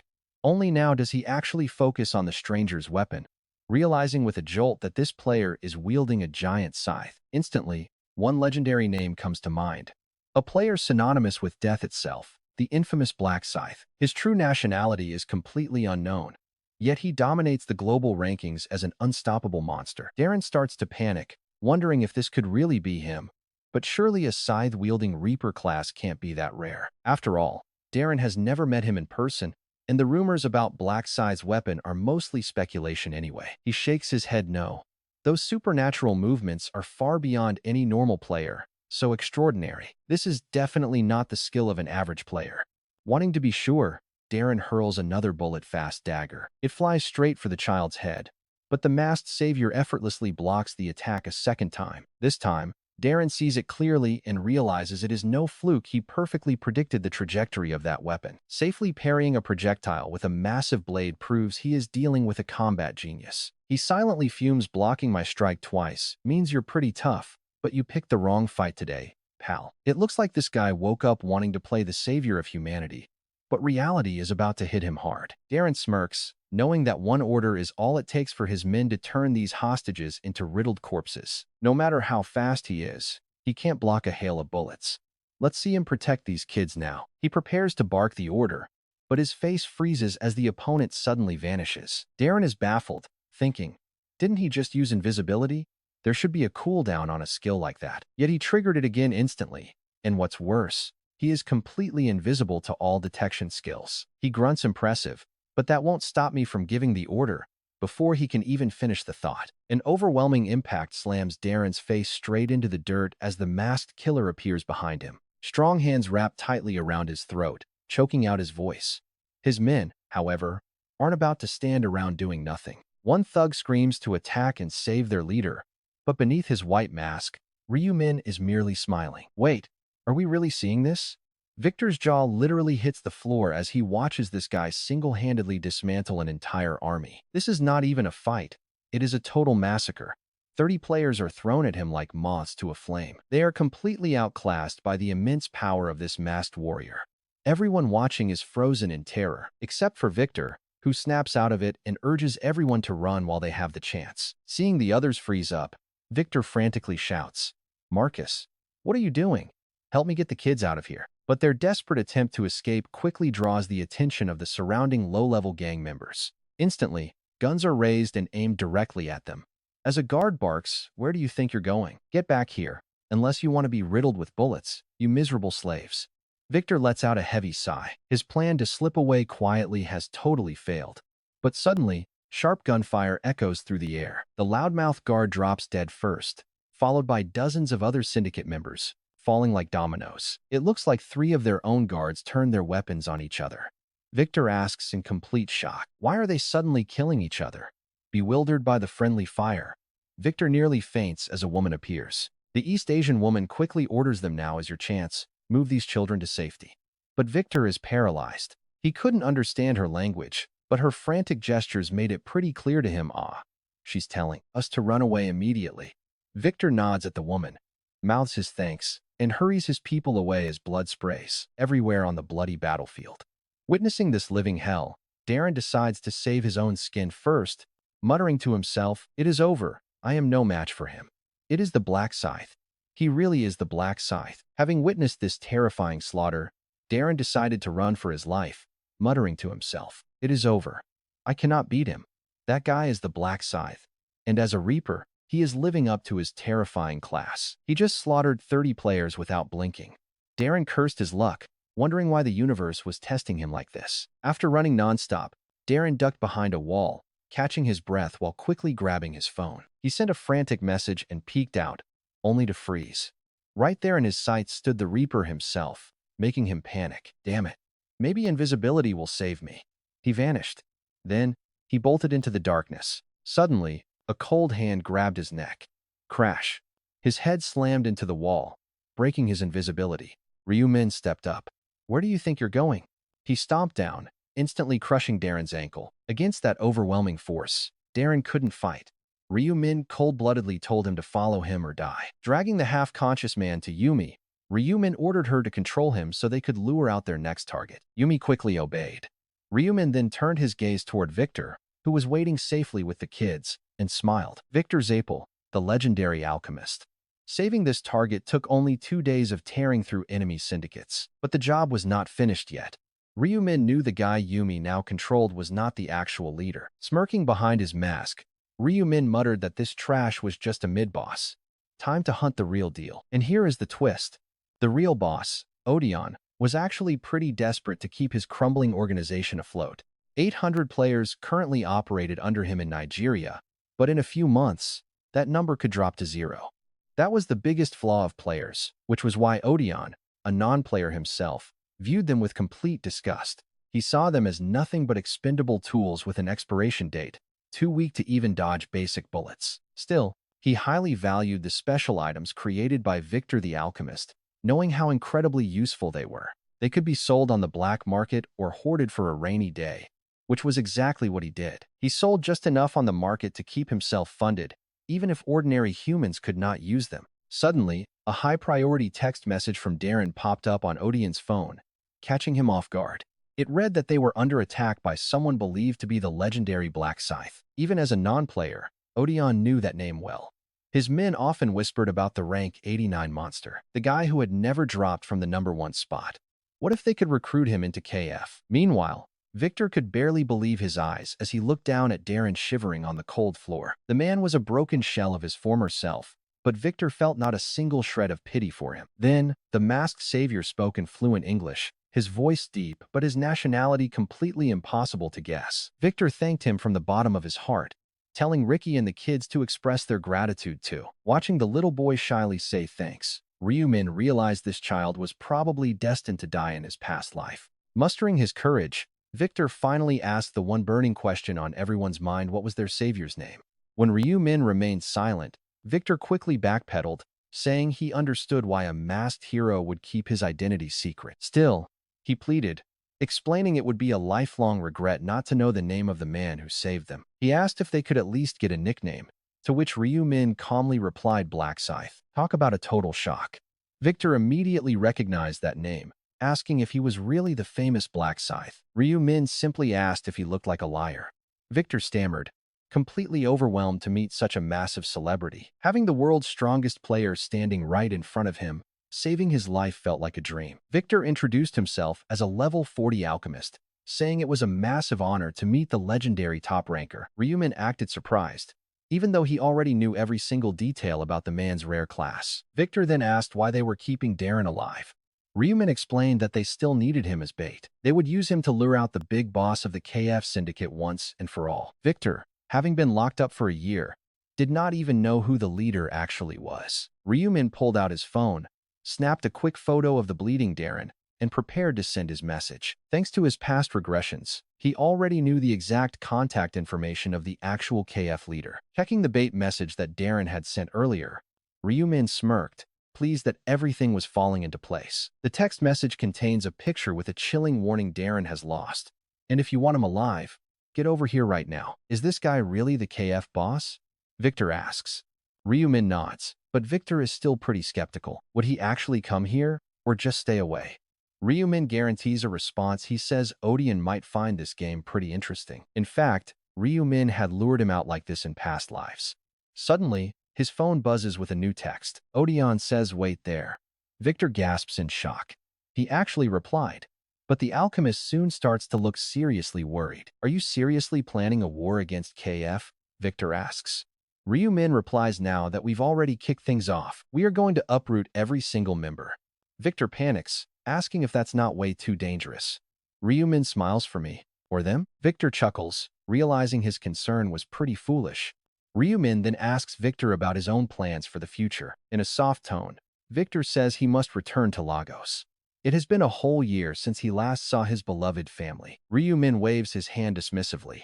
Go on then, he says, and leave the rest of this battlefield to me. But wait, Ryu Min already read his mind. He knew Victor wasn't going anywhere, because the man's heart was already totally set. I'll stay and watch, Victor says. I need to witness the end of the demons who tormented me. Ryu Min then turns to the other captives, asking if they feel the same way. The crowd hesitates, then slowly nods in agreement. To be honest, we want to run, they say. But if Victor stays, we stay too.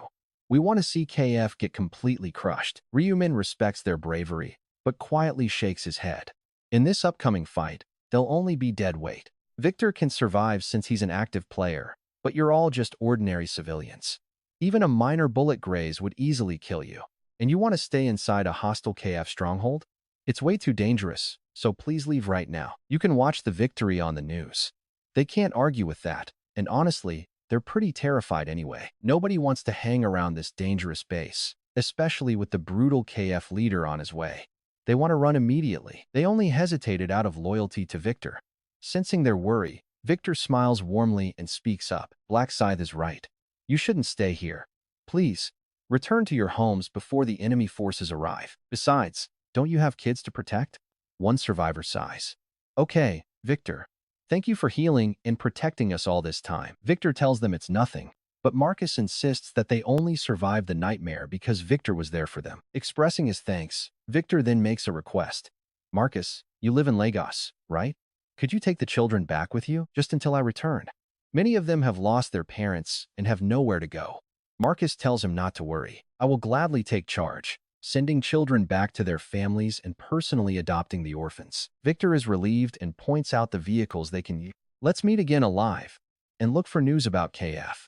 As the crowd leaves, little Ricky keeps looking back, crying. Finally, the boy can't hold back his tears anymore. He sprints over and tightly hugs Victor. Uncle, will we meet again? Of course we will, Victor says, telling him to wait at Marcus's house. I'll come find you the second this is over. You have to. Ricky sniffles. After the boy leaves safely, Victor turns to Ryu Min and Yami. Do we actually stand a chance? Ryu Min confidently answers yes. But Victor still feels pretty anxious, knowing the KF leader won't show up unarmed. Since I'm an alchemist, Victor says, suddenly pulling several potion bottles from his inventory. Take these. They will give you a major boost in the fight. But Ryumin politely shakes his head and declines. There's no need for this, Ryumin says. Victor urges him to take them for extra power, but Ryumin refuses. If I thought KF could overwhelm us, I never would have started this war. Seeing his firm stance, Victor puts the potions away. Now, check this out. Night falls, stars twinkle, and dawn finally breaks. Yet, the enemy leader is still a complete no-show. Victor wonders if the escaped captives made it out safely. Exhausted from waiting, he closes his eyes to rest. A sudden tap on his shoulder makes him jump. He spins around, and Ryumin calmly whispers they are here. Dozens of heavy truck engines roar outside. Below, troops pour into the base. Ryumin activates his scanning skill. Red dots light up the map. He notes that they've brought quite a crowd. Victor nervously asks for a head count. Ryumin replies that over 300 heavily armed soldiers are flooding in. He nods to Yami, ordering her to hide inside with Victor, leaving Darren tied up outside. Yes, she says. Black, Scythe. A huge shout out to everyone supporting the channel financially and watching those ads without skipping. Make sure to like, subscribe, and comment.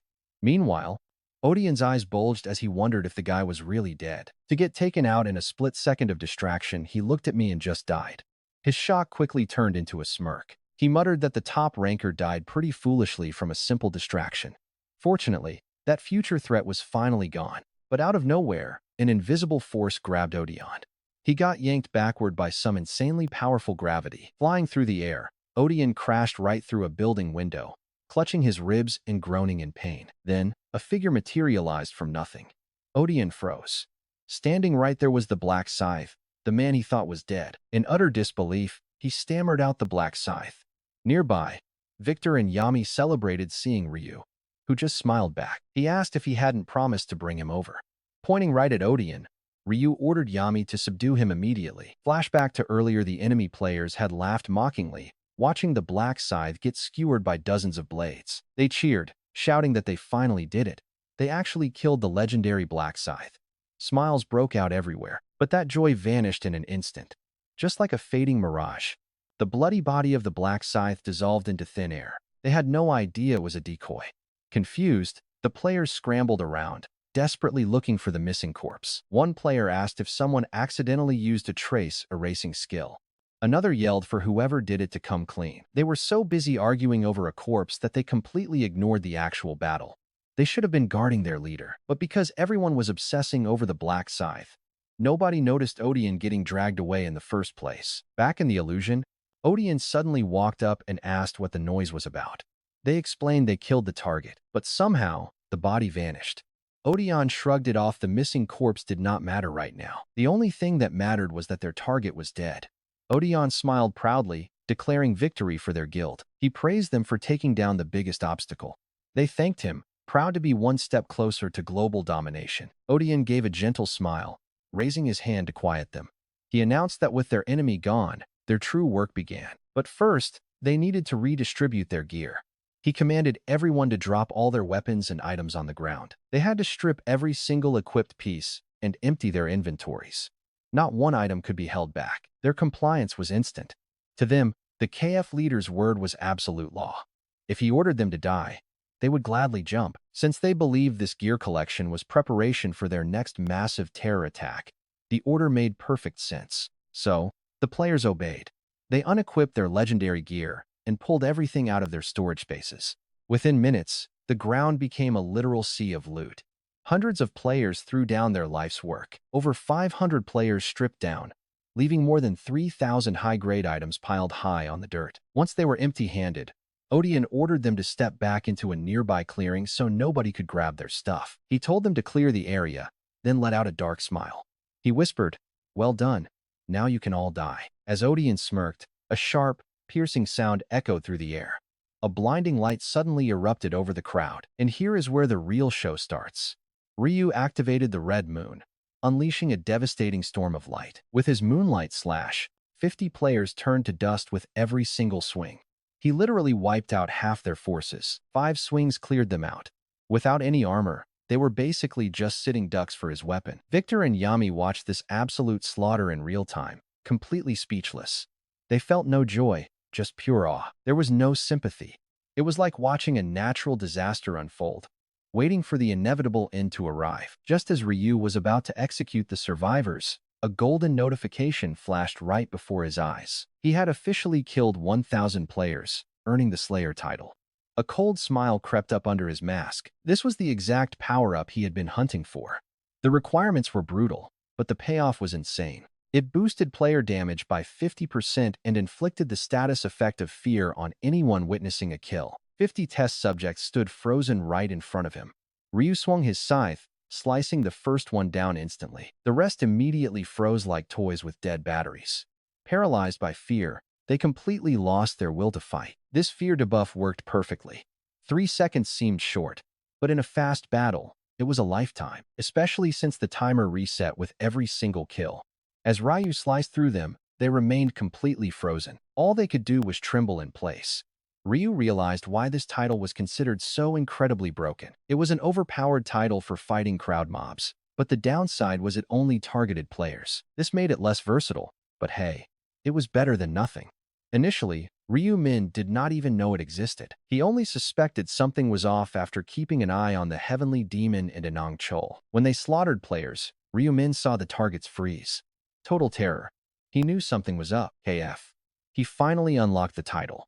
Ryu Min thought, anyone seeing this would call it completely crazy to kill 1,000 players. Once the servers merged and player counts surged, the Heavenly Demon and Anang Chol went on a rampage. They slaughtered foreign players left and right, most likely doing it to farm those cursed points. Naturally, they would get the Slayer title. Ryu Min did not care. But he still hated one thing. He detested anyone having the power to stand against him. Getting paralyzed by fear felt terrible, even for just 3 seconds. Sure, his high resistance would cut that down to 0.3 seconds, but he still despised the very idea of it. But think about this, with so many players dying, future rounds would face a massive shortage of survivors. He needed to stop them. He muttered to himself, I must be the only one who holds the Slayer title. Retracting his extended scythe back to normal, Ryu Min deactivated his skills. Silence. Not a single enemy remained standing. Looking around, heaps of bodies formed literal hills. Half of them were completely vaporized from his insane damage output. Ryu Min grimaced, turning the remains into ashes. With this many corpses, even cleaning up felt like a chore. Once the gruesome battlefield was finally cleared, Ryu Min focused on the loot scattered everywhere, dropped by the deceased. He grinned, incredibly glad his inventory had infinite capacity. Every single piece of loot was his for the taking now. All that was left was to win over the alchemist. Looking over, he saw Victor and Yami walking out of a building. Victor, having watched hundreds get slaughtered, was totally stunned but quickly pulled himself together, asking if it was all over. Ryu Min replied the pests are cleared. Just one left. He then glanced over at Odeon. Odeon stood perfectly still like a wooden doll. Victor asked, how did you turn KF's leader against them? Ryu Min replied, it is all thanks to Yami. She has the power to mind control people into puppets. Realizing such a scary woman was right there, Victor felt a sudden shiver, worried he might be her next target. Reading his mind, Ryu Min chuckled behind his mask. Do not worry. Her power has too many restrictions to work on players. Victor sighed in relief. A total lie. But Victor believed every single word of it. Right now, the only person he could truly trust was his savior, the Black Scythe. He thanked him sincerely. Victor admitted he had doubts when Black Scythe promised to take down KF, especially after Victor had lost all hope while captured. He said it was all thanks to him, but Ryu Min brushed it off. Reading Victor's mind, he saw immense gratitude. But Victor did not want to fight anymore. He wanted to retire, go back home, and live out his days in peace. Seeing him give up, Ryu Min thought, Victor must accompany me to the 20th round, but he is too mentally weak. He would never survive. It was a serious problem, but Ryu Min already had a plan, so he kept quiet. Victor then asked what he would do with the KF leader. Ryu Min replied they could not kill him yet, not until KF is fully wiped out. We will use him to gather the remaining members, then finally put him down. This entire pest infestation will soon disappear. Just watch how neatly he handles this whole cleanup. He praised Ryu Min for being incredibly thorough, then suddenly opened up his inventory, offering something. Ryu Min asked if that was the potion from earlier.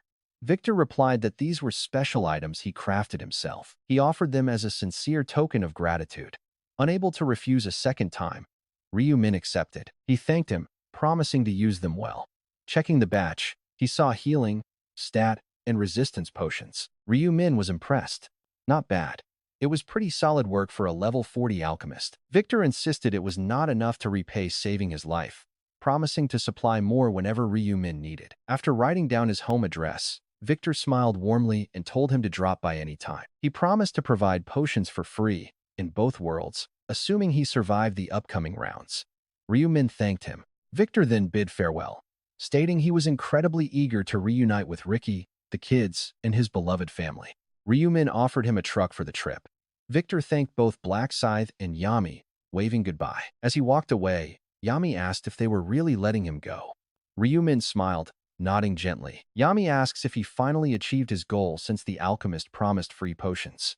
Ryu Min just shakes his head not yet. As he watches Victor walk away, he adds, what I really want is to keep him by my side until the 20th round. But here is the catch, he is just too tired. Having reunited with his family, he does not care about what comes next. Yami asks what he plans to do now. Ryu Min replies, what else? I just need to change his mind. And as he watches the truck drive away, he tells Yami to have Odeon lead them to the secret spot where the alchemist's potions are hidden. Then, Ryu Min pulls off his mask, deciding to grab some items in the meantime. Massive thanks to our generous supporters from the last video. Before we kick things off, do not forget to like and subscribe. Sophia suddenly appeared out of nowhere. She looked at him curiously and asked, brother, who are you talking to? Victor turned around, startled. Oh, this person is, but he stopped. The Black Scythe had already vanished into thin air. Who was that masked person? Sophia asked. He looked suspicious. Victor quietly pondered her question, murmuring the name. It was the Black Scythe. Seeing his sister looking so stunned, Victor finally made a firm decision to trust the warning. Meanwhile, on the plane, the captain announced landing at Incheon Airport in 10 minutes. Ryu Min looked out the window. Are we already back? He murmured. He glanced over and saw Yami sleeping with her head bent awkwardly like a ghost. She was totally knocked out. Honestly, it made sense. She was exhausted after everything they did during their 4 days in Nigeria. They had taken down dozens of criminal groups, including human traffickers, and completely destroyed the main headquarters of KF. Ryu Min had even unlocked the title of Slayer. More importantly, he successfully recruited the alchemist to join his side. He did it naturally, without even relying on Yami's charm. Their massive gains from Nigeria went far beyond mere physical loot. Once the world hears the Black Scythe wiped out the KF base, his prestige will skyrocket. He had already set plans in motion. Everything was going flawlessly. Now, watch this. Smirking in satisfaction, Ryu Min shook Yami in the seat next to him. Wake up, Yami, he said. She groaned. Just 5 more minutes, dude. Ryu Min glared, talking informally to your master? Have you lost your mind? Blinking her eyes open, Yami panicked. Oh, master. Ryu Min let out a dry sigh. It seems your training is lacking. Yami apologized, explaining she thought she was still dreaming. He agreed to let it slide. Smiling, she thanked him for being as magnanimous as the sea. Ryu Min told her to pack up as they landed. Understood, she said. Once they stepped off the plane, Ryu Min admitted she did pretty well during the mission. Let's split up here, he added.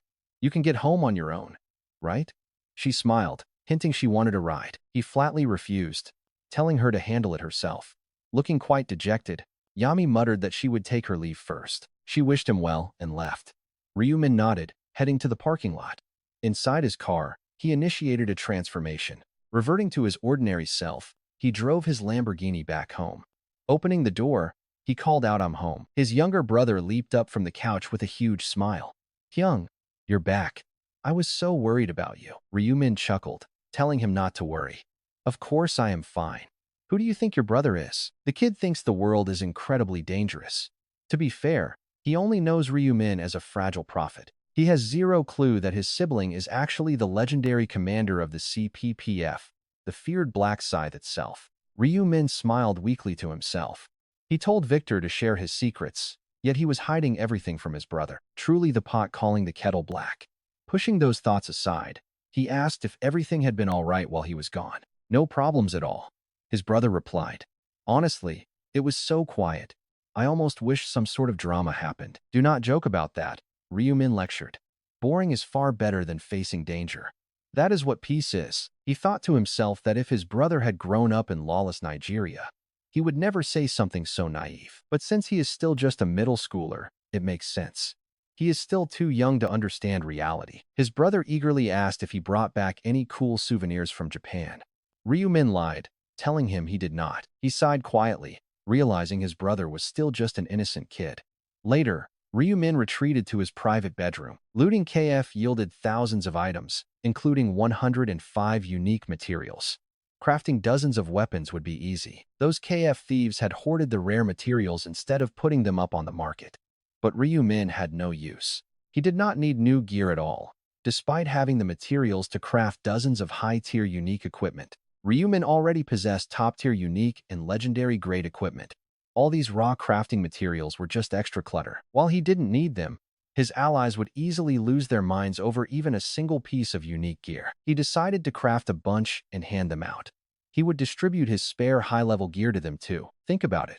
This massive giveaway directly boosted his allies' survival rate, which in turn protected his own life. Soon, at their meeting spot, the heavenly demon stared in complete disbelief.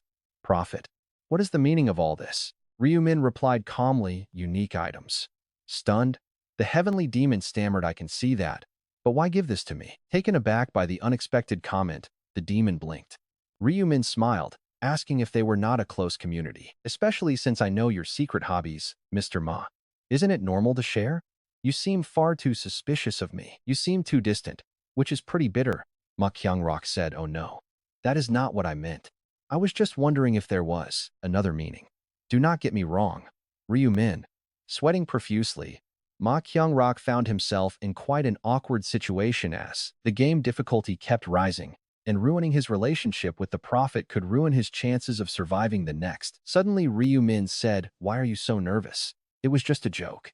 Ma Kyungrok laughed, replying, oh, so it was, I thought not. Feeling relieved, Ma Kyungrok watched Ryumin carefully. For Ryumin, it was pretty amusing seeing him so guarded with his emotions. Ryumin thought to himself, this means my predictions hold a pretty massive weight for Ma Kyungrok now. He cannot live without them.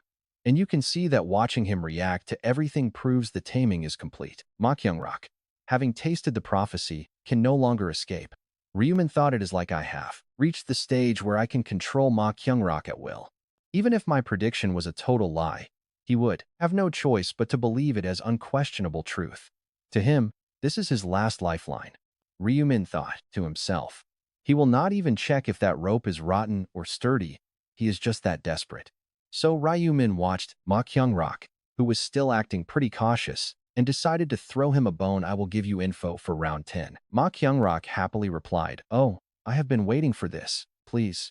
Then Ryumin selectively shared the key tips for conquering round 10, saying the difficulty spikes every 5 rounds. This upcoming 10th round, just like the previous 5th round, will only let a quarter of us survive. Ma Kyungrok asked, wait, a quarter? Ryumin nodded. Yes, after round 10, the global player count is going to crash. Even though it cleans out the criminals, this is not good news for you, Ma Kyungrok. He sighed, that is true. Players are our clients, and a drop in numbers means fewer users for our marketplace. This went completely against Ma Kyungrok's ultimate goal of landing a Kospi listing. Ryumin added, do not worry. Did I not tell you to prepare for this? Ma Kyungrok asked, the VVIP system? Ryumin explained, upgrade existing members to VVIP, make new traders, VIP, and change the site, vibe from a basic free market to something special. Boost the member benefits and move toward an auction-based model to cushion the drop in sales. Plus, I can also dump a massive stockpile of gear to widen the market pool. Ma Kyungrok gasped. Wait a minute, you never mentioned releasing a bunch of items. Ryumin smiled, saying, I have hoarded quite a lot of stuff lately. In fact, I have prepared some for you too. Since we are on the topic, here they are. With that, Ryumin pulled dozens of rare, unique gears out of his inventory. Ma Kyungrok gulped hard looking at this insane high-tier gear. And get a load of his face as he asks where it came from. Ryumin replied, I crafted them myself using formulas from my future site. Intrigued, Ma Kyungrok asked about the materials. How else? Ryumin chuckled, you have been grinding down criminals day and night, supplying me with their loot, right? I added some of my own. Honestly, Ma Kyungrok's scrap materials were nowhere near enough. But he did not need to know that, nor did he care. Right now, Ma Kyung-rak's attention was locked entirely on those epic, glowing, unique items. Ryumin smiled, I have prepared gear for you. An Sang-cheol, actress Seo Arin, and even your fiancé. Amazed, Ma Kyung-rak bowed to go to such lengths. Thank you so much. Should I trade you some gold? Ryumin wanted to snap, do not make promises you cannot keep. But he held back, simply waving his hand, with a generous, saint-like smile, saying just take it. I want nothing back. Ma Kyung-rak gasped. Oh, thank you so much. Prophet.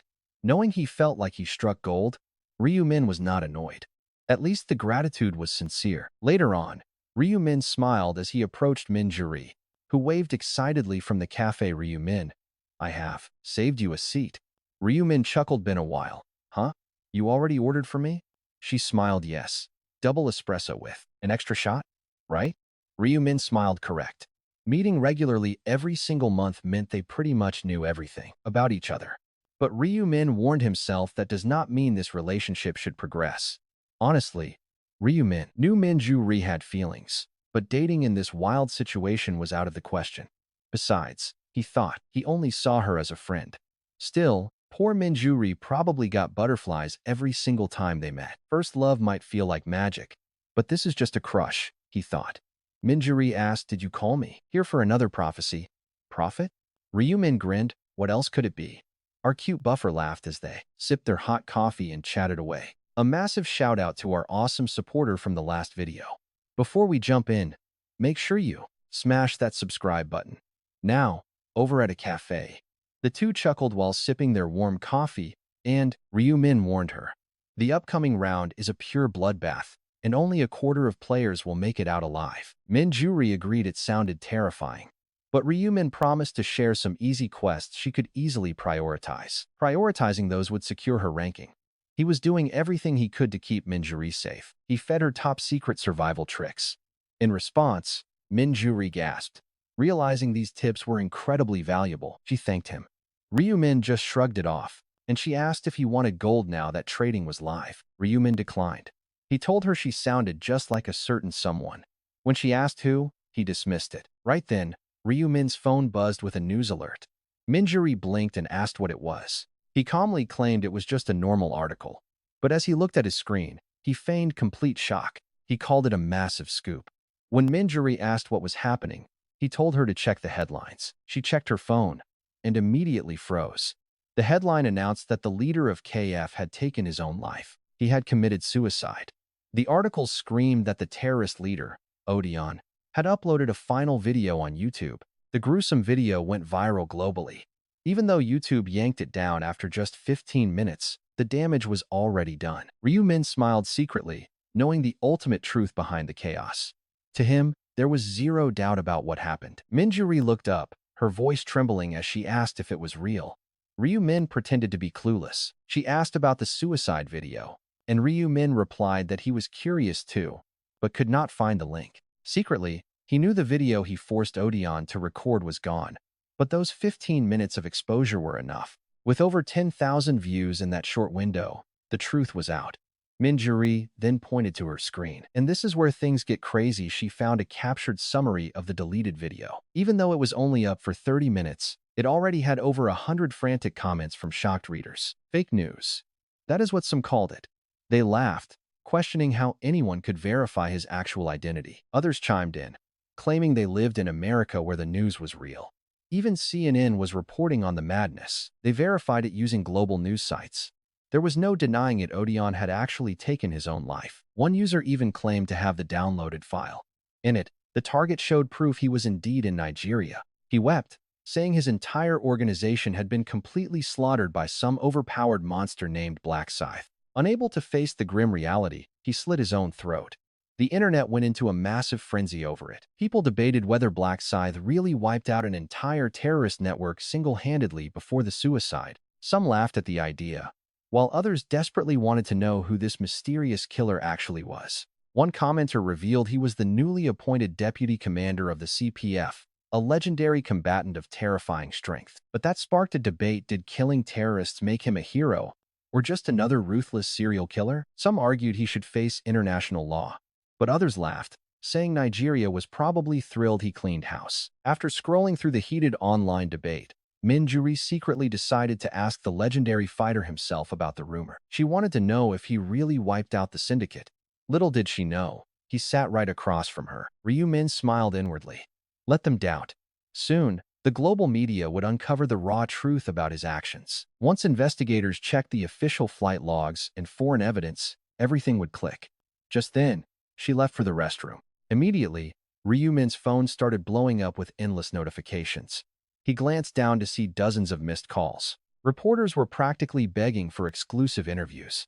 Ryu Min let out a sigh of relief that his phone was silent. But check out his pure genius move here, forcing Odeon to record that fake confession neatly wrapped up everything. Federal agencies already knew the terrorist leader's face, and the digital trail left behind would easily verify his identity. Official statements from both governments would soon confirm that the organization had been totally dismantled. The entire world would finally know that Black Scythe had completely crushed the threat.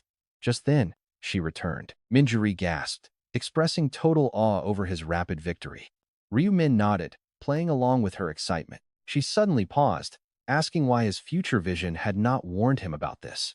Ryu Min quickly made up an excuse. He claimed his foresight had limits. She accepted it completely, proving that his fake prophet title was the ultimate shield. The massive uproar over the KF Guild's destruction dragged on past midnight on October 1st. Around 2,700 players gathered. These were South Korea's final survivors. Ryu Min knew only 25% would make it. It was a terribly dire situation. Even Ryu Min could not bend the system rules. If he could not save everyone, he should focus on keeping those useful to him alive.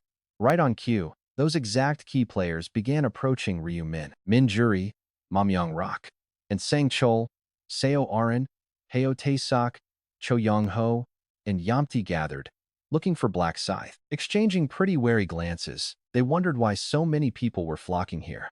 Did everyone come for Black Scythe? Why are they all clinging to him? Hoping for some scraps?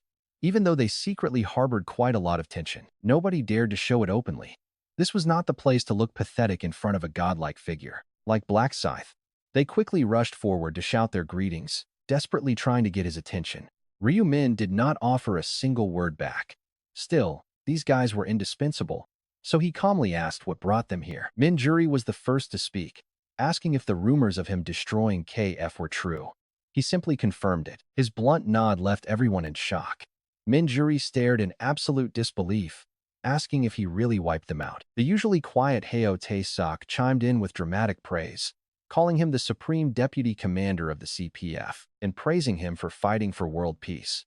Reading his thoughts, Ryu Min realized he was just desperately seeking attention. So, Ryu Min asked if he had something actual to say.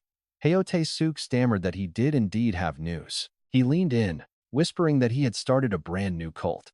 Intrigued by this, Ryu Min asked whom they worshipped. Spreading his arms wide, Heo Tae-sok dramatically pointed his finger at the one and only person standing right there, none other than Ryu Min. He claimed they worshipped Black Scythe as a god, though Ryu Min immediately denied it. The Death God Cult. The name felt pretty cringe-inducing, but Heo Tae-sok seemed incredibly proud, boasting about how they had already gathered 6 members. He was the high priest, introducing Eom Junsok as the archbishop, who awkwardly materialized right next to Heo Tae-sok. Eom Junseok looked painfully embarrassed by the ridiculous title, keeping his head down. But Heo Tae-seok kept pitching the cult eagerly. He invited anyone who loved the legendary Black Scythe to join them. But as this weird scene played out, you won't believe this, but instead of laughing, a few players actually looked pretty interested in joining this madness. Minjuri, Seo Arin, Yamti, and even Cho Young-ho secretly seemed quite eager to sign up with the Death God cult. Suddenly, a completely different group pushed through. It was the CPF squad members Ryu Min knew from the real world. Their virtual avatars looked totally different, but he easily recognized their usernames. They immediately called him Commander. They complained about him going to Nigeria solo, saying he should have let them help hunt down those KF scumbags. Though they spoke playfully, Ryu Min shut them down coldly, telling them to focus on protecting South Korea instead. One begged for some epic stories of wiping out the KF guild, but another scoffed, asking if they thought it was easy. They pointed out there were hundreds of dangerous targets. Another chimed in, saying useless players would just get in the way. An argument flared up, with one bragging they were much more skilled, while another claimed they had captured way more criminals. Finally, someone yelled for everyone to shut up, reminding them that taking down hundreds of hostile players was impossible alone. Without the commander, it was impossible. Still, the noisy debate kept dragging on. Ryu Min let out a quiet sigh. He wondered when his life had gotten this incredibly crowded and hectic. In past regressions, he survived as a lone wolf. Now, suddenly, he was surrounded by a massive crowd. He wouldn't run out of manpower this time, unlike before. But that depended entirely on one key thing: successfully leading his allies through the 20 rounds ahead. But hold on. Look at the sky. A winged creature is appearing. A glowing angel materialized, announcing herself as Nell. She welcomed them and promised to explain the rules of round 10. She warned them to pay close attention unless they wanted their heads to explode, flashing a deeply unsettling smile. First, she congratulated them on surviving. She called it heartwarming that they had made it this far, but she warned them to drop all arrogance immediately. Today, only a quarter of them would survive this brutal round. A terrified player gasped at the survival rate, and Nell simply smirked at their rising panic, asking if they were scared. She laughed at their fear, telling them to check the upcoming details. All right, let's check out the setup for this next round then. Big thanks to the awesome supporter who backed the channel last time. Before we jump in, make sure to hit like, subscribe, and donate if you can. Then Angel Nell sneered, "Are we scared?" Let us check the next round details. Right then, a system alert popped up. Round 10 main quest. Finish one subquest within 10 hours in the other world. Multiple subquests. All areas. 550,000 players. 0 out of 137,000. Area C 3001. 2760. Achievers. 0 out of 690. Players tensed up, asking how to finish one subquest in that other world they previously visited. Another pointed out that multiple quests meant several choices were available. So, just finishing one single task counts as a clear?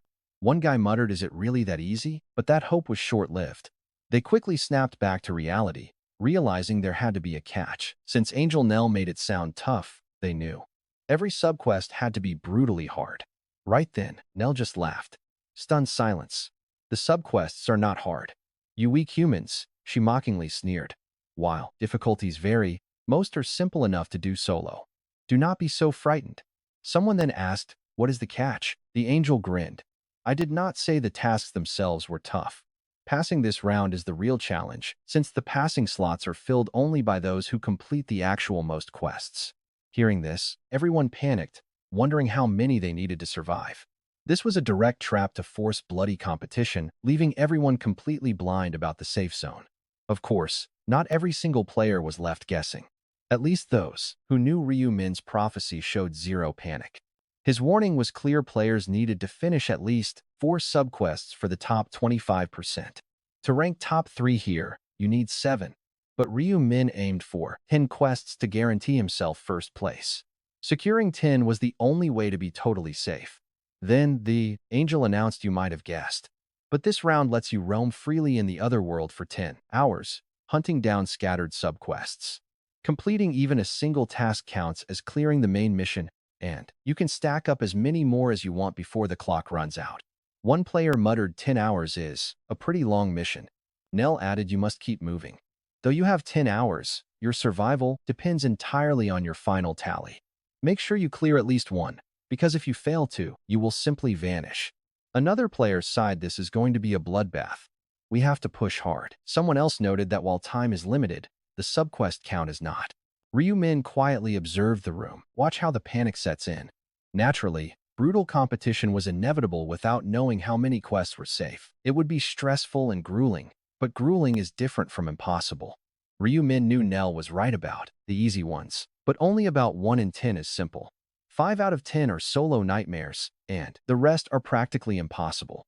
Nell's claims of ease were a total trap. Clearing 4 in 10 hours is insanely tough for players at this level. But Ryu Min was not worried at all, thinking to himself that this was a complete joke compared to the Tower of Trials. Clearing 10 subquests in 10 hours sounded easier than beating the 60th floor of that hellish tower. Then Angel Nell announced, "Once you finish a quest, no retries, but other players can still try it. Keep that in mind for your strategy."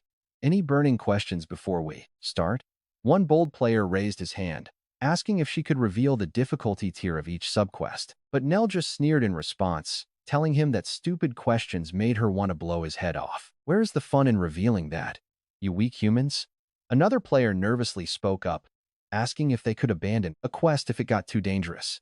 Nell smiled a good question. Yes, you can quit. There is a give up button right in the progress menu. Hit that and you can retry, assuming you have not cleared it yet. This sounds almost too convenient, doesn't it? But Nell quickly crushed their relief, reminding them that lost time is gone forever, and you can only forfeit once permission. You get one single do-over. Hearing this, all those players who planned to spam attempts froze instantly. The angel smiled warmly and announced that, since the briefing was complete, it was time to begin. Nell spread her massive wings, triggering a prompt to select a starting Zone 1 Albert Kingdom, 2 Bram Kingdom, 3 the Holy Empire, or 4 Ilium. If you fail to choose, before the time limit, your location is randomized. Time remaining until selection ends 000. The round 9 players are completely thrown off by the sudden prompt to choose a starting region. But Ryu Min's group remains perfectly calm. Thanks to a prophecy warning them ahead of time, they knew options 1, 2, and 3 are human cities, while 4 it's an elven city. Given Ryu Min's legendary reputation, he'd get royal treatment if he decided to go to Ilium, but he rules it out immediately. It's not time yet. He thinks there will be plenty of chances to meet them later. Ryu Min's focus isn't even on subquest this round. His eyes are on a different prize as he tells himself, I'm heading straight to the Holy Empire. But before locking it in, Ryu Min glances over at Min Juri to grab a quick buff. Min Juri tells everyone to grab their buffs, even addressing Blackie. Ryu Min smiles and thanks her. He tells the group to do their best regardless of where they land, while Min Juri keeps boosting the party, cheering them on like old friends. She asks if they're ready to roll. With a quick tap, Ryu Min selects his zone. This fantasy continent holds 5 kingdoms and a single massive empire.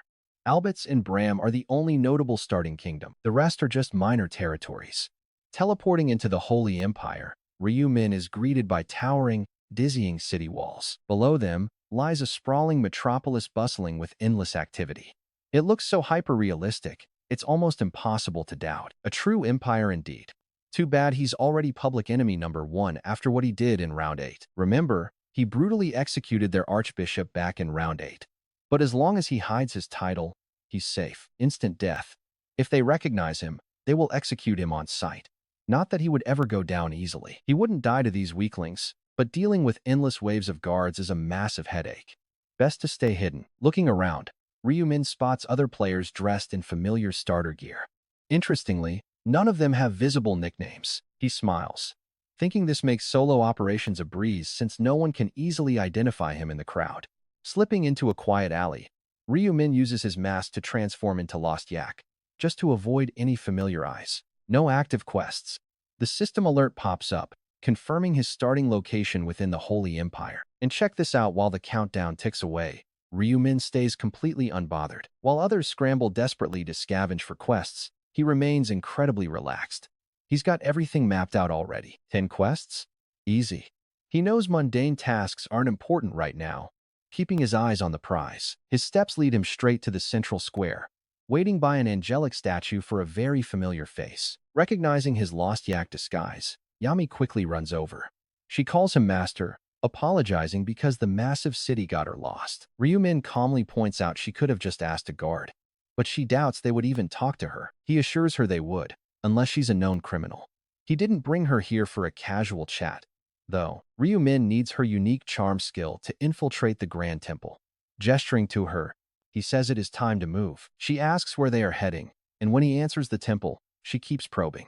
Ryu Min shuts her down coldly. Looking down, she quickly apologizes.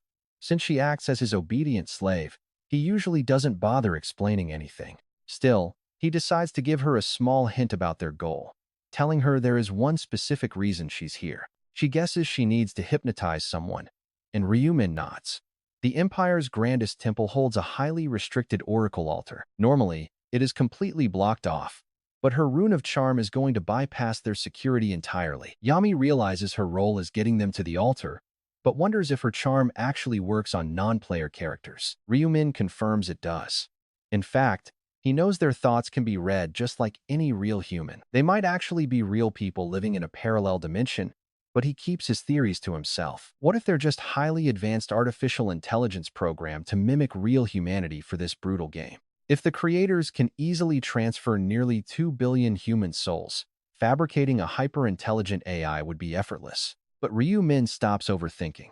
In this survival world, he only acts to grow stronger and survive. Yami breaks his train of thought, asking what exactly they are planning to do once they successfully reach the Oracle altar. Ryu Min's lips twist into a dark smirk as he drops a bombshell.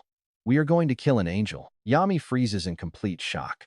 Slaying an angel is something she never even imagined. Before we jump in, quick heads up, yesterday's video actually covered the official manhwa up to chapter 41. That is equivalent to part 22 of our series. Since chapters only drop once a week now, I will keep pushing this recap series forward on my own and upload the official updates when they drop. Big thanks to all our financial supporters on the last video. Don't forget to subscribe. Ryu Min smirks. To kill an angel, he says. Hearing this, Yami's mouth drops in disbelief. Slaying an angel? Unthinkable. She never even dreamed of such a thing. Bewildered, she asks, why? Ryu Min shrugs. Why not? Don't you want to? Yami quickly protests. No, they are bad. But he cuts her off. What is the benefit? You mean? She nods. Ryu Min chuckles. Oh, there are massive benefits. In fact, he already cashed in on them during his very first run. Back then, he became the first player to slay an angel, unlocking a legendary title, rare runes, in his Reaper class. The only reason he hasn't hunted more of them since is because there are no rewards left. Not because of fear, zero fear.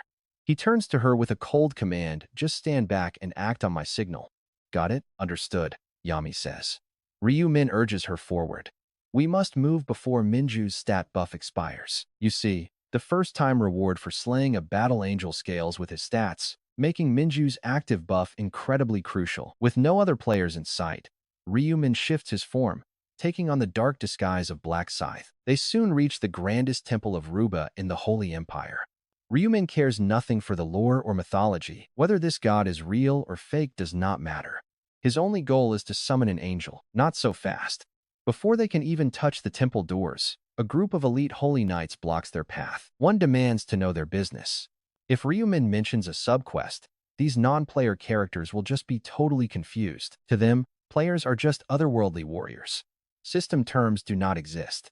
So, Ryu Min lies, we seek peace. The knight lowers his spear, stepping aside with a nod. May you find your path within Ruba's holy sanctuary. Ryu Min thanks him. As they step inside, a local priest approaches them with a warm greeting. He asks if it is their first visit. Ryu Min nods. The priest mentions they must register first. No thanks. Ryu Min declines their services, explaining they are just passing through, but offers a donation instead. An offering? The priest asks. Ryu Min stares back and suddenly activates the system's trade feature. A transaction window pops up, prompting him to select the items or gold he wants to transfer. Items to trade? None. Gold to trade? 1 million. He leaves the priest's offer slot at 0 and prepares to hit accept. Let's be real. You'd expect this screen to only work on players. But watch how he exploits it here. He was not entirely sure the system would let him trade with an inhabitant of this world, but it was worth a shot. And just like that, it does. Ryu Min visualizes the hefty sum of 1 million gold inside his mind. No hesitation. He slams the confirm button, and the system alerts flash across his vision. A green notification confirms the trade with Priest Valis is complete. Ryu Min's personal balance updates instantly. His savings drop from 1.7 million down to 700,000. The priest's eyes bulge in pure shock. He stammers, asking if this fortune is truly for the temple. Ryu Min simply nods. The priest is stunned. But look at those twitching lips, you can instantly tell exactly what kind of greedy guy he really is. Still, he tries to save face to keep up appearances. 1 million gold, he stammers. I cannot possibly accept this. Such a hypocrite. He already took the money through the interface. But now he pretends to hesitate. Swallowing a sneer, Ryu Min puts on his best fake smile. An offering to Ruba should be grand, right? Besides, it is pocket change to me. Do not feel burdened. Sensing he gets to keep it, the priest beams. He lets out a hearty laugh, praising Ryu Min's incredible wealth. But Ryu Min did not do this out of charity. This was the easiest and fastest subquest he could trigger in this area right now. Right on cue, a golden system notification pops up. Quest requirement: donate at least 1 million gold to the temple. Subquest complete. His standing with the human faction climbs from neutral all the way to friendly. There are dozens of hidden quests scattered across this empire. He knows of at least 30 right here. Thanks to his countless regressions, he has already fully mapped and strategized every single one. Ryu knew the most optimal quests and routes.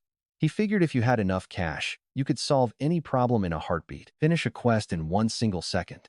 But for regular players, that was impossible because it cost a massive 1 million gold. The priest offered a wide smile, thanking him for the incredibly generous donation and praying that Rua's grace would protect him. Ryu thanked him, but he hated useless talk.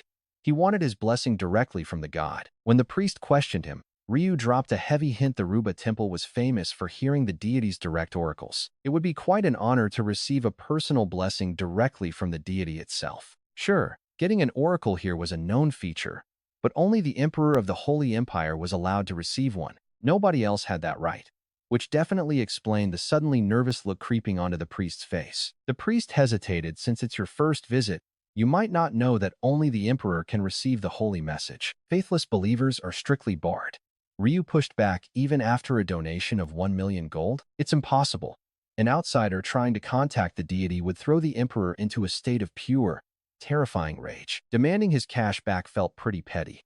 Still, Ryu shamelessly held his hand out and demanded his gold back. But the priest did not back down, calmly explaining that returning holy offerings was strictly against temple policy. Ryu demanded his money back. But the priest scoffed. Tell the knights outside if you have complaints. They will gladly escort you straight to jail.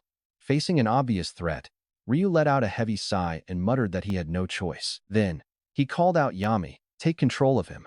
With the priest brainwashed, Ryu reclaimed his 1 million gold. With a completely blank face, the controlled priest led the way, telling Ryu to wait here while he fetched the Emperor. Ryu told him to move fast, ordering him to tell the Emperor that Kronos' messenger wanted a private meeting. The priest just stared blankly, ignoring him. His true master was Yami, after all. So Yami commanded him to obey. Hurry, Yami ordered. The priest left. Ryu turned to her, warning her to check her gear. Things were about to get dangerous. Yami teased him with a smile, asking if he was actually starting to care about her. Not you. Ryu deadpanned. I just do not want to lose that rune of charm. Suddenly, heavy footsteps echoed through the shadows. His presence detection picked up two distinct targets approaching. One was the brainwashed priest, and the other was a massive power, the ruler of the Holy Empire himself. The Emperor demanded to know if this supposed messenger of the gods was waiting. The priest pointed directly at Ryu, confirming it. The Emperor locked his gaze on him, looking like an old, hungry tiger. He growled, asking if this was a joke. He could not sense even a single shred of divine aura from Ryu. Ryu smirked. Oh, you cannot feel it? To prove his point, he made a hidden, highly controversial title visible to everyone. The last time regressor. Watch this the moment he turns that title public. The Emperor's eyes fly wide. Ryu casually asked if he could feel it now. The Emperor roared in shock, invoking the gods in anger. How dare an impostor stand here? He screamed. Especially one who murdered our holy archbishop. He unleashed a staggering wave of divine pressure across the room. Any normal player would have been instantly crushed, but Ryu only sneered.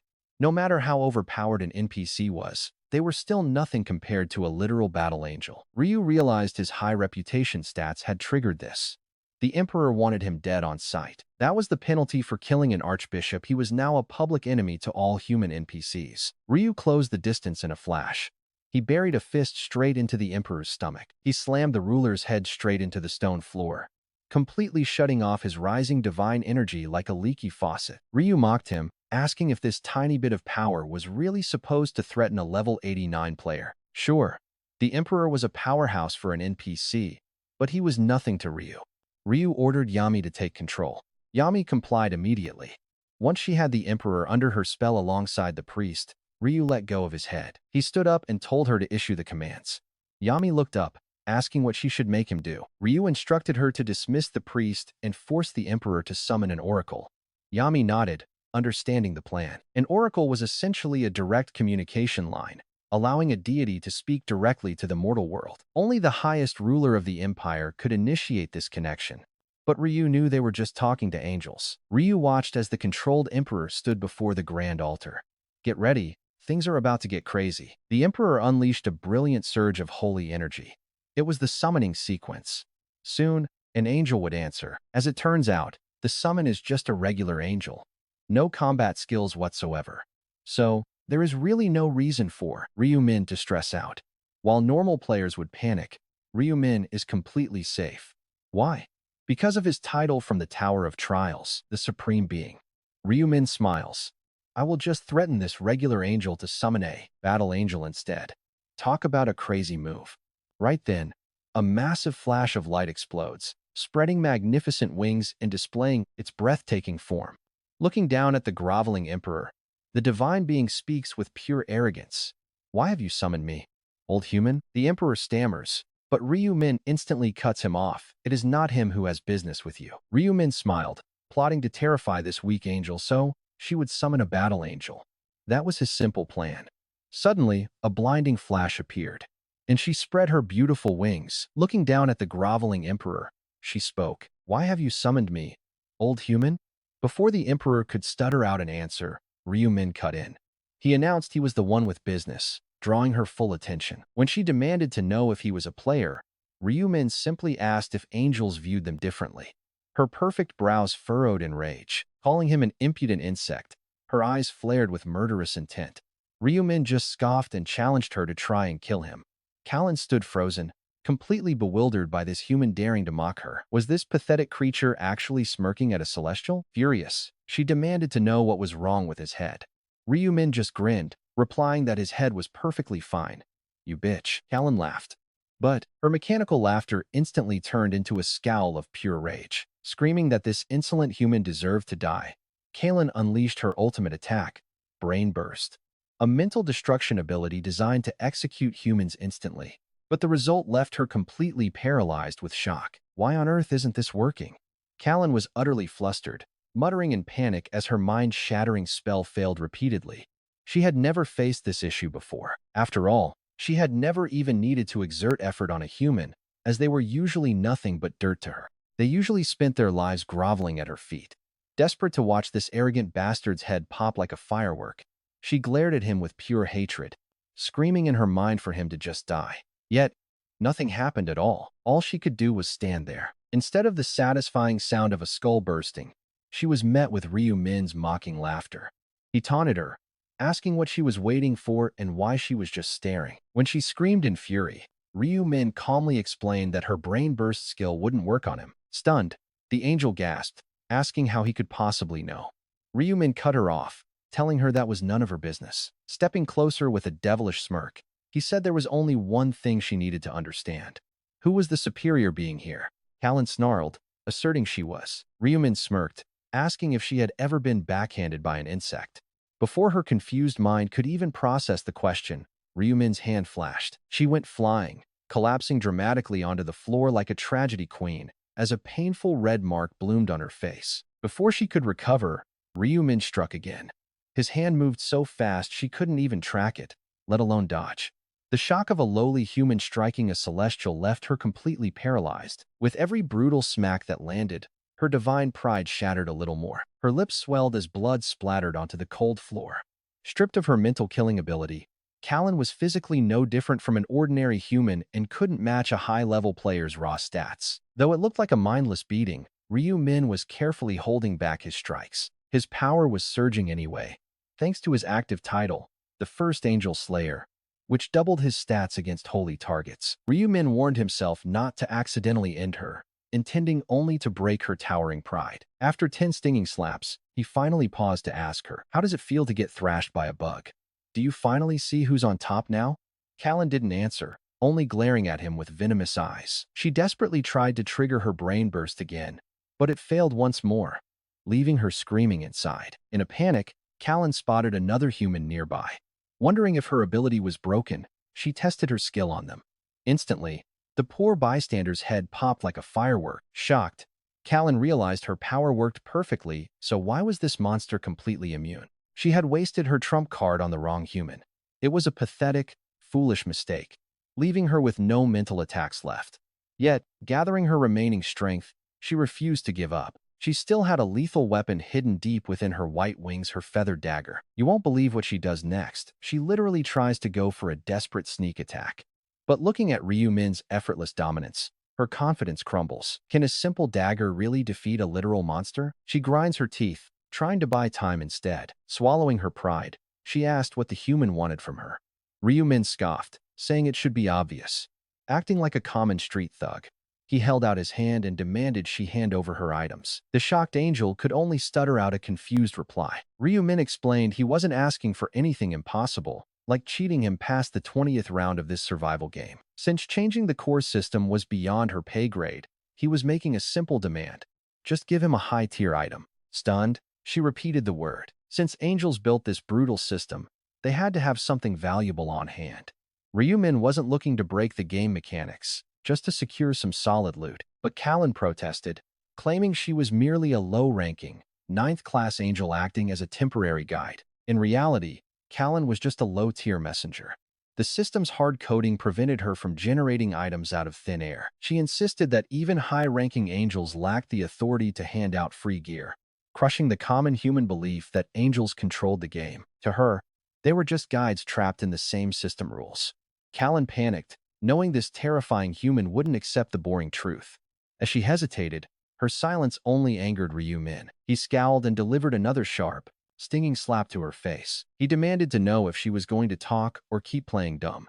Even though Ryu Min held back, her heavily swollen cheek throbbed in agonizing pain from the slightest contact. Cursing the bastard, she realized her pride hurt far more than her actual injuries. That humiliation sparked a desperate, wicked idea. If she couldn't overpower him, she could trick him instead.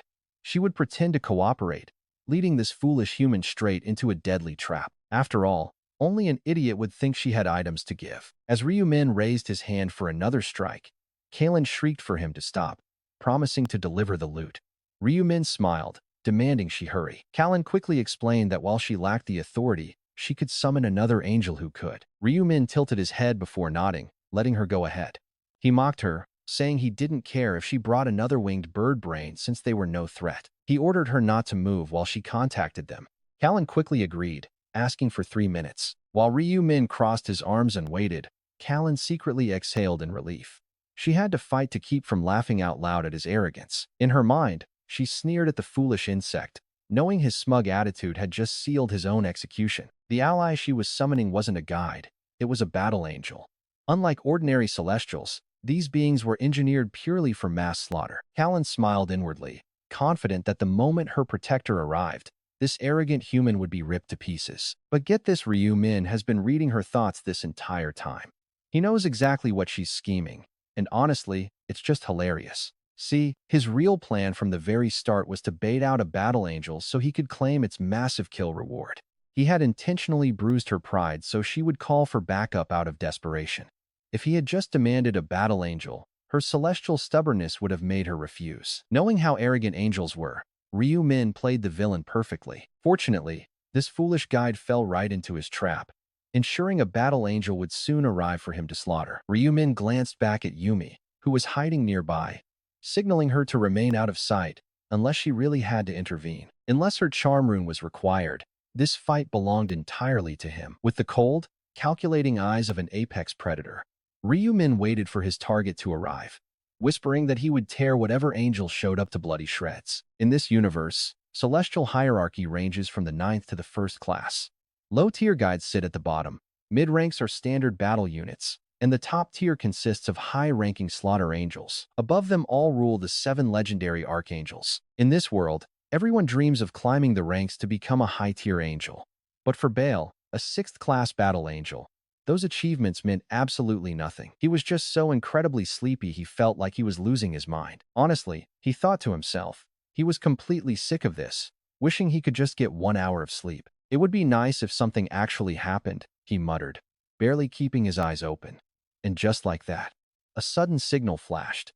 Wait, an emergency? He quickly patched in, only to hear a desperate cry from a 9th-class angel. A human was apparently threatening her. Help me, she begged. They're a player. Bale could barely believe it. A mere human threatening a literal angel? It sounded crazy, but not entirely impossible. Low tier, Non-combat angels stood zero chance against players, which is exactly why they should keep their distance. Shaking his head in pure disappointment, Bale sighed. Their whole reputation was on the line here. Stupid woman, he grumbled. What is the point of having wings if you cannot run?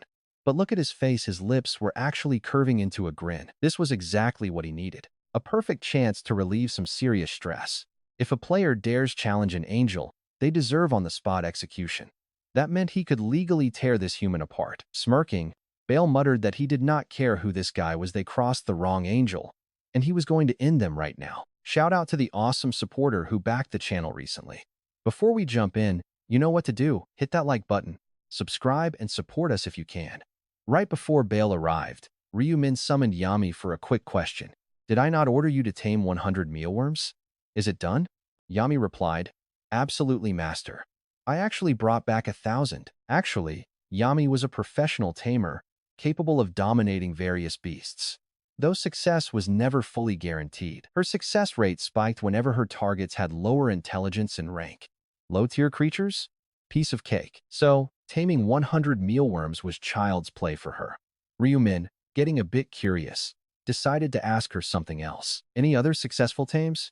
Yami proudly claimed she could control almost any common monster, starting with goblins. She only struggled with giant bosses like minotaurs due to their level. Ryumin nodded, fully understanding. He assured her she would get there once her level caught up. Amazingly, there was literally no limit to her taming capacity. Think of her like an infinite inventory. She could collect an endless army of creatures without any limits. But here is the catch. She could not summon all of them at once. Bringing out hundreds simultaneously? Impossible. She could only field a small fraction. So Ryumin simply ordered her to bring out exactly 100 mealworms. Yami activated her skill, summoning them. Ryumin instantly crushed all 100 under his heavy boots. Boom. His rune of slaughter maxed out instantly. The system notified him kill count, 100 out of 100, all stats boosted by 100%. Ryumin smirked. Then, suddenly, a bright flash of light blinded him. Before him stood a guardian angel, summoned directly by Carlin. Ryumin watched the entity in silence, noting its 4 wings. Judging by those 4 wings, it was a 6th-grade celestial. Naturally, Ryumin knew this because of his past runs. He had literally tortured angels before, extraction style. He learned a great deal about their secret hierarchy. Even if he missed the highest-tier secrets, the basics of the heavenly world were already like second nature to him. Interrogating this guy? No point. He thought I can just end his life right here, and now, thanks to his rune of inner thoughts, he read the angel's mind directly. He knew its name was Bale. He saw that this Bale was extremely confident in his fast-draw sword style, all before they even traded a word. Bale touched down on the surface and glanced around. So, he muttered, this is where the distress signal came from. Carlin, crushed under Ryumin's heavy aura, looked up with joy and cried out, oh, angel of battle. Bale frowned. Was it you who sent that distress signal? Carlin quickly nodded, confirming she was the sender. Bale pushed Carlin away with his wing. Stay back, he snapped. He hated weaklings who got captured by humans. Carlin could only lower her head in total shame, stammering an apology. The heavenly world was highly hierarchical. Every single angel followed strict vertical authority. A 9th-rank angel begging a 6th rank for help was extremely humiliating. Think of it like a private calling a sergeant for backup. It was an incredibly tense and awkward situation. Bale muttered how truly pathetic she was for letting humans defeat her. Carlin wept, admitting she was completely disgraced. Surprisingly, Bale just smirked and told her it was fine. He was actually glad because he was dying of pure boredom. His cold gaze locked onto the center of the room. A lone human stood there, holding a massive scythe. Is that him? Bale asked. Carlin nodded frantically, begging him to rip the arrogant human limb from limb. Bale let out a wicked laugh, asking if that was really all she wanted. He preferred ripping out guts first. Imagining the screams, the blood, and the horror of it all immediately cured him of his lingering drowsiness. He sadistically promised to slice the human apart slowly. To a powerful angel, humans were nothing but weak, insignificant ants. No matter what kind of system buffs a player received, they could never realistically challenge a celestial warrior. Bale snorted with massive contempt. He scoffed, noting that this pathetic human was probably only around level 40. A mere level 40 dares to face me? Only a max-level player might offer a slight challenge. Anyone else is garbage. Ryumin stood calm, unfazed. Bale mocked him, asking if he was simply tired of living. To provoke an angel like this? Pure madness. You must have a massive death wish. Human. Ryu-min silently pulled 4 glowing vials from his inventory. They were intermediate stat-boosting potions. These valuable items were gifts from Victor. Though Ryu-min felt no physical change, the system pop-ups confirmed the massive buffs. His strength, agility, and intelligence stats each received an 8-point boost that would last for the next 24 hours. Even his luck got an 8-point boost. Every single stat was maxed out, ready to crush this arrogant angel. Bile's sanity snaps.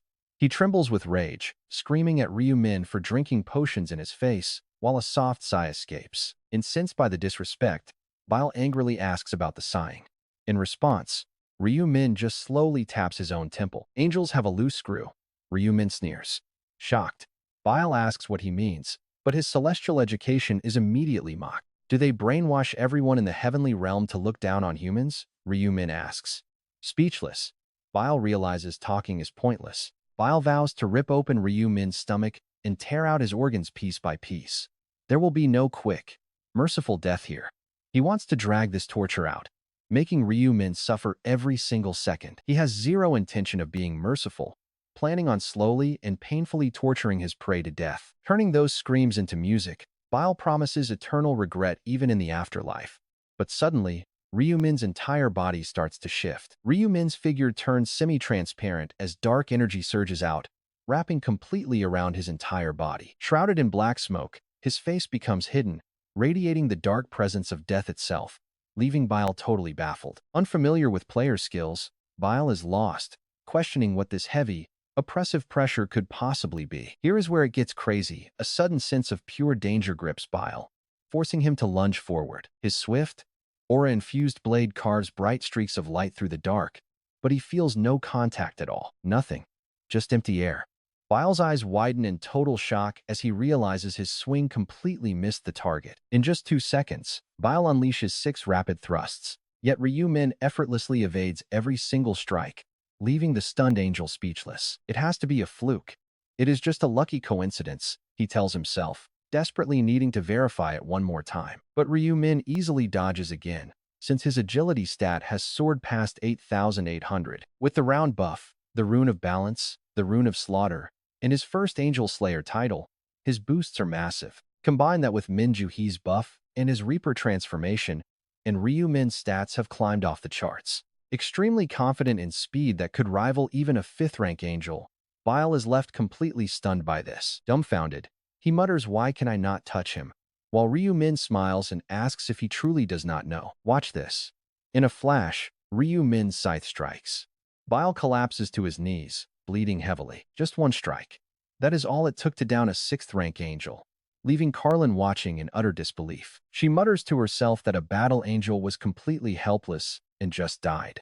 Even though the weakest should easily handle top players, even the weakest battle angel can easily handle a level 99 player. Yet this one was defeated so effortlessly. She asks herself if this human could already be level 99, but she immediately shakes her head in denial. No, that is impossible. There has never been a player in history to reach max level by the 10th round. Suddenly, Ryu-min interrupts her thoughts with a quick call, causing Carlin to respond politely without even thinking about it. She says yes, and Ryu-min demands she bring more. When she questions this, he barks to hurry if she wants to live. Terrified, she quickly complies.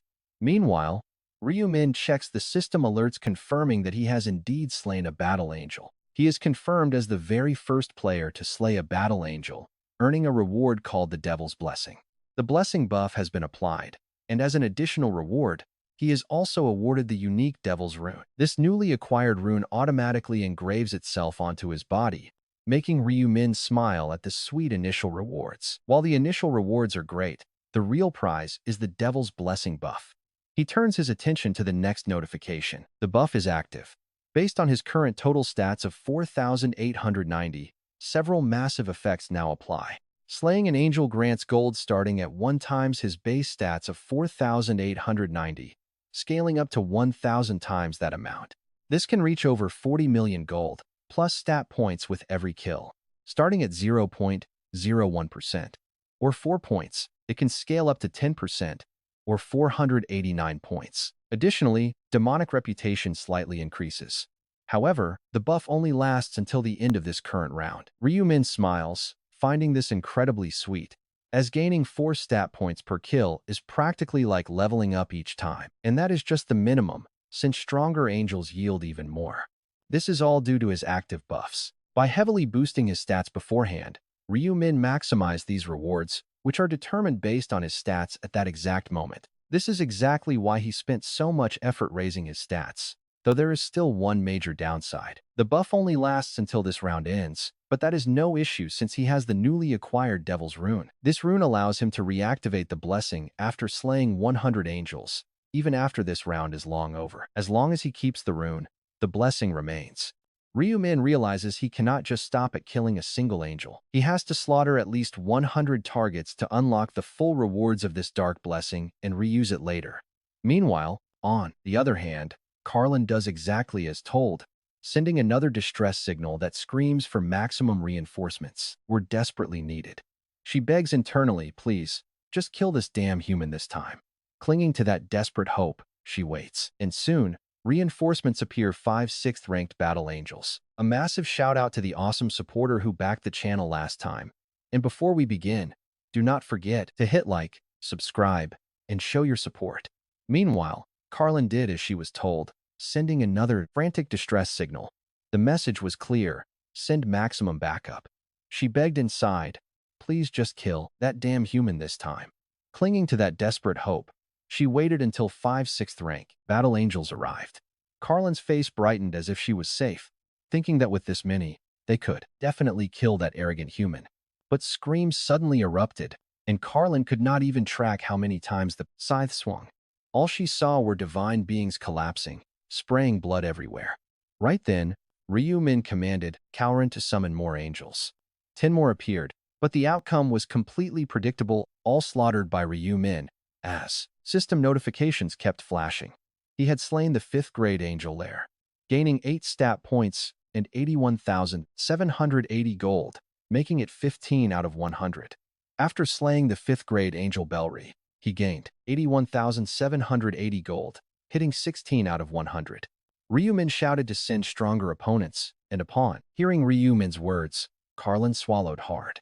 10 more appeared, but these seemed like 4th grade angels. Then, one of the angels spoke, calling him the reckless human slaughtering their kind. They declared he was about to be painfully executed. But the truly unlucky ones were actually the angels, because with Ryu-min's insanely boosted stats, just a few swings of his scythe did the job. After wiping them out, more system notifications popped up stating he killed the 4th grade angel Vola, gaining 16 stat points and 16,356 gold, 26 out of 100 slain. Ryu-min told Carlin to bring 3rd or 2nd grade targets, wishing for stronger opponents, thinking to himself that the 7 archangels wouldn't care about low-level soldiers and high-ranking celestial nobles wouldn't show up for this. Besides, those arrogant celestial beings only act when they are bored. Still, as he kept slaughtering them one by one, Ryu-min's power rose with each swing. The 4th grade angels had 0 chance, their screams fading as his stats surged beyond all limits. But then wait, here is the real twist, as a deep, commanding voice echoed through the air. This voice was unlike any other, completely empty of fear, vibrating with supreme power. He asked if Ryu-min was the human killing his angels, and a new figure emerged with massive, glowing wings, radiating immense authority. Unlike the minor angels Ryu-min had easily cut down before, this opponent was different, possessing majestic wings stretching over 20 meters. This was no ordinary enemy. Ryu-min fell silent, his eyes locked onto this divine being. Counting the wings. 1, 2, 8 wings in total. Ryu-min realized this could only mean one terrifying thing. This was definitely one of the 7 archangels. He knew 1st grade angels only had 6 wings at most, but this face was unfamiliar. He had never met this specific archangel in any of his previous regressions, and though not as insanely imposing as some celestial beings he had faced, he was still formidable. Why would an archangel appear out of nowhere like this? Normally, just hunting 100 normal angels and leaving would never trigger an event like this. Nothing was supposed to happen. It was always the same in his previous regressions, time after time, and because of that, Ryu-min had never worried. But now, An unfamiliar powerhouse had boldly appeared, especially this early on. He wondered if the future was shifting, so he cautiously waited to see what the angel would say next. The archangel spoke, his voice powerful and steady, asking if he was Black Scythe. Ryu Min remained quiet, wondering how he knew that nickname. The angel added that seeing him wield a scythe proved it, as the Akashic records never lied. Ryu Min recognized the term Akashic records. He had heard it when he killed the High Orc in 1 second, and when he cleared the 99th floor of the Tower of Trials. Both times, a message said his feats were logged there. The Archangel explained that setting 2 new records had piqued his curiosity, especially since he was also slaughtering his soldiers. Only then did Ryu Min piece together the puzzle, realizing the source of this unexpected variable, thinking that normally, there should only be 1 record logged by now from clearing the Tower of Trials. But, since he set 2 separate records in this timeline, killing that High Orc in 1 second had changed the game. Being recorded twice in the Akashic records this early was the exact reason this dangerous anomaly had been triggered. Ryu Min wondered what his next move should be. Fight? The angel did not seem hostile yet, which he confirmed by reading its thoughts. The Celestial had only descended out of curiosity, but beneath that interest was an arrogant disdain for humans. Ryu Min knew that no matter what, this creature planned to execute him and wipe his very existence away. Things are getting bad. If he fights, does he even stand a chance? In that split second, Ryu Min desperately gathers info. He learns his enemy is Remel, one of the 7 archangels. He ranks the lowest, wielding the power of lightning. Ryu Min tells himself that just like other angels, this guy's mind is open. He can see 7 seconds ahead. There might actually be a chance here. Honestly, Ryu Min had always wanted to test himself against one of the 7 archangels. He is highly curious about the rewards for slaying one. After all, even normal angels drop hidden loot. The system definitely has something massive lined up for an archangel. But Ryu Min realized there is no time to waste. If he is going to make a move, it has to be right now. His Reaper transformation is about to run out. Ryu Min could reset his timer by killing Yami's monsters, but he does not even look in her direction. She is hiding in a dark corner of the cave. Drawing any attention to her would put Yami in serious danger. Ryu Min knows he needs to keep her alive for the future. He cannot let her die just to keep his buff. But the clock is ticking hard. Only 10 seconds remain before his epic Reaper form completely deactivates. He has to kill someone immediately to reset the clock if he wants to fight this towering powerhouse. Ryu Min's eyes lock onto Callan, who is standing right next to Remel. His deadly scythe suddenly whips forward. At that exact moment, Remel starts to speak, asking why he is so quiet and suggesting they talk first. Before Remel can finish, Callan's head completely explodes, splattering blood everywhere. Just like that, Ryu Min's timer resets. His timer resets, and he grins. You have to admit, Ryu Min has the most insane timing, but this bold move completely enrages the Archangel. Lightning sparks across Remel's entire body in pure fury. He roars, so a conversation is pointless to you. Fine, I will grant your wish. Now die, human. Honestly, Remel did not even plan on killing the human yet. He could have blown his head off instantly. He wanted to talk first, just to see what kind of person could grow this strong, this fast. This human was actually interesting enough to talk to. Remel genuinely wanted to know his secrets, but attacking without saying a single word is a direct declaration of war. It is insanely insulting. An insignificant bug daring to mock an archangel is absolutely insulting. Lightning crackles wildly from Remel's eyes. He glares at Ryu Min and screams, "How dare you murder my subordinate right in front of me?" Wiping golden blood off his face, Remel stands still. He glares and unleashes Sasol, a divine authority meant to crush humans. It should have blown Ryu Min's head apart instantly. But for some reason, absolutely nothing happens. He realizes the power of Sasol cannot touch the human's soul at all. Confused, he wonders what is going on. It does not matter. If his authority fails, he will simply burn the human to ash. Remel points his index finger. High-powered lightning condenses at his fingertip. Even if the guy is level 89, this will finish him. He expects the human to fry like a frog. But suddenly, his own finger is about to get sliced off. Ryu Min's scythe extends like a whip, instantly growing as massive as a giant's hand. It all happens in a flash. If he had not jerked his hand back, his entire forearm would have been sliced off. Remel is stunned. He knew the weapon could stretch, but changing its size is completely unexpected. Then, the scythe snakes back toward him. Remel respects the weapon's power, but he refuses to run away. He simply folds his wings to block the strike. Driven by pure pride and terrible judgment, he thinks he is safe. But his wings get completely severed. His eyes bulge in shock. This damage is impossible to block. Realizing this, he retreats instead of defending. But combat is all about momentum, and Ryu Min will not waste even a single split second of opportunity, thanks to our financial supporter from the last video. Before starting, make sure to like, subscribe, and support us.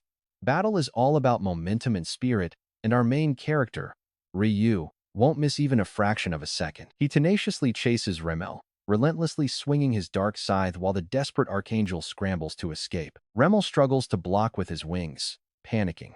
This damage is absolutely unreal, way beyond his expectations. See, an angel's wings turn into a sturdy shield once infused with holy power, and their defense scales directly with their energy. Remel naturally thought he could easily shrug off an attack from a level 89 player. What a massive misjudgment. Is this really the power of a level 89 player? The speed and damage are insane. He looks closer to level 99, which those dead battle angels already proved. Remel screams inside. Damn it. He was careless just because Ryu was level 89, and now his life is completely on the line. His feet, once frozen like stone, now move desperately as he scrambles to survive this nightmare. It's completely ridiculous that an elite archangel is fleeing from a mere human. If the others saw this, he'd be ruined. Suddenly, Remel halts. Blinding electric currents begin surging intensely through his entire body. If he discharges everything, this annoying human bug will roast instantly. It's the perfect trick to peel him off. Unaware of this, Ryu charges right in like a moth to a flame with his black scythe. Remel screams that playtime is over, discharging his lightning at maximum output with absolutely nowhere left to hide. That's when things take a wild turn. Look at this darkness, suddenly swallowing up his blinding holy light. Every spark of electricity vanishes instantly. Remel stands completely stunned, but there's no time to think. A terrifying wind-cutting sound slices through the dark, forcing him to leap backward in a desperate panic. Too slow. One of his wings gets cleanly sliced off a second later, and his head would have followed. Off balance and bleeding, he staggers, screaming in absolute fury at this worthless, annoying human insect who isn't even worth killing. Enraged, Remel decides to stop holding back, confident this trivial darkness is nothing to an archangel's light. He explodes with electric currents in every single direction, desperate to incinerate the human bug once and for all. He screams for the human to die, but the scythe-wielding fighter has completely vanished without a trace. Remel looks around in total confusion, asking where the bastard went, when a faint red glow suddenly pierces the darkness. It's Ryu, mockingly asking if he even understands his own words before making a strange, low hum. No. It is a blinding flash of light from Ryu's sword that completely engulfs and overwhelms the helpless archangel. Remel instantly senses that blocking this means death. He has to dodge, but his body won't cooperate. He stumbles as he leaps, cursing himself as he remembers his missing wing. But Ryu easily predicts his movement. Striking from above, Ryu cleanly chops off another wing. A second later, and his head would have followed. Before he can even process the pain, a second blinding slash shears off his remaining arm and wings simultaneously. In a flash of 5 brutal strikes, Ryu completely tears away the Archangel's remaining limbs, leaving him helpless. With his wings, arms, and legs completely severed, the once mighty angel can only squirm on the ground like an insect. Look at the sheer disrespect here as Ryu slowly approaches, dripping with dark energy to deliver a brutal insult. He mocks him as the lowest of the archangels, the god of lightning, pushing Remel into utter fury. Being utterly defeated and shown in this disgraceful state by a mere human completely shatters the archangel's divine pride. He screams out, cursing the worthless human, desperate to regain his honor by making one final, deadly move. He decides to self-destruct, but Ryu instantly reads him, causing his gathered energy to suddenly falter. Ryu calmly mentions he was going to let him live if he cooperated, but choosing death is just unfortunate. Surprised, Remel asks if he's serious, and Ryu nods, causing the Archangel's self-destruct spark to fade entirely. He would normally choose death over begging, but a voluntary offer of survival from this monster completely changes things. Remel agrees to listen, and Ryu gives his demand: summon 50 high-ranking battle angels right here. Remel asks what his plan is, and Ryu delivers a chilling response: he's going to slaughter every single one. Remel calls him completely insane for expecting a commander to betray his own loyal subordinates like that. Ryu promises to spare his life in exchange. Remel scoffs, asking why he would ever trust a human's word. Ryu dismissively says he can just die instead. Defeated and cornered, Remel realizes he has absolutely no choice. If Ryumin simply drove that scythe into his skull, he'd be dead. Remel desperately asked himself what to do. Should he accept the proposal? His divine pride was badly wounded, but anything was better than dying right here on the spot. If he saved himself now by sacrificing his current soldiers, he could always recover his strength and plan his revenge later. But rejecting this meant immediate death. And get this, even a desperate self-destruct might not take this bastard down. He'd die regardless. Dying to a mere mortal would make him a laughingstock across the heavens forever. Then Ryumin asked, "What are you going to do? Make up your mind. Live or die?"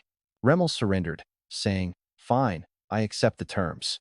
Ryumin sneered. "Still trying to act so proud and mighty?" Ryumin said. "You're just desperately clinging to your dignity despite the situation." Remel absolutely hated being mocked by a human, but he kept his mouth shut. Ryumin then commanded, "Call them down now." Remel hesitated, asking if he'd be let go first. Ryumin laughed.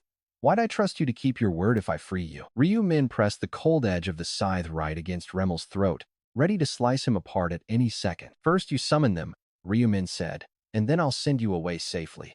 Remel scoffed. "Why should I trust your word? How do I know you'll let me leave after they arrive?"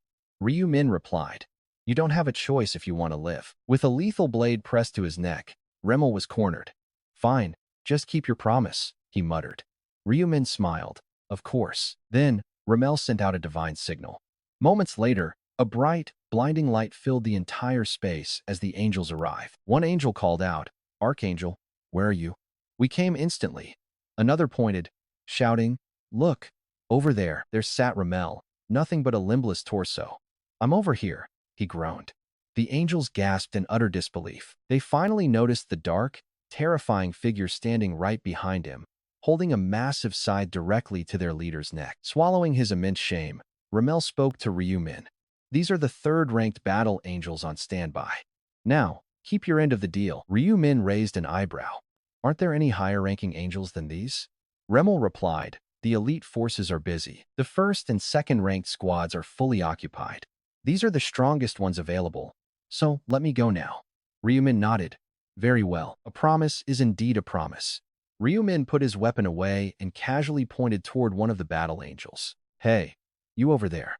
Come carry your boss. He can't exactly walk on his own since he has no legs left." One of the angels stepped forward, his eyes wide with horror. An archangel, defeated by a human.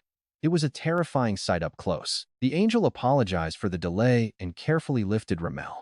All the while, Remel ground his teeth in fury. To think he had to be rescued like a helpless infant by his own subordinates. The humiliation was unbearable, but he endured it. "Just wait until my limbs and wings grow back," Remel vowed to himself. "Once I recover my full power, you'll burn in hell." Even if he had to beg other archangels, deploy his entire army, or even make a dark deal with actual demons, he'd do whatever it takes to slaughter the player known as Black Scythe. Remel finished his silent vow and told his carry, "Let's go." The angel chanted the return spell as the others prepared to follow their defeated leader back to safety. But Remel barked a sudden order. "No, the rest of you stay here. Eliminate this human." They were confused, asking if he meant them. "Yes," he snapped. "Only the one carrying me will return. Deal with him." Though bewildered, the angels had to obey. "We understand," they declared, turning their weapons toward Ryumin. Remel gave Ryumin one last look and ordered, "Start the transport. But brace yourselves, because here comes the twist." Remel tumbled heavily onto the dirt as Ryumin recalled his thrown weapon. Beside him fell a headless corpse. It was the angel who was holding him just a second ago.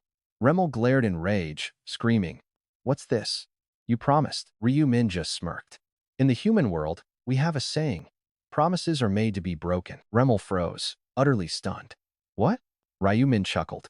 "Did you seriously think I'd just let you walk away?" Deactivating his transformation, Ryumin approached with his deadly scythe.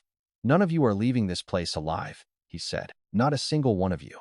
Ryumin actually first encountered the 7 archangels during his 68th regression. He'd been wiping out lower angels in the 16th round, right after conquering the devil's 15th round. Back then, Ryumin was fueled by rage, killing angels left and right until a sudden presence froze him in his tracks. A brand new angel appeared, boasting a level of power that was completely different from anything he'd ever faced. He learned his name was Michael.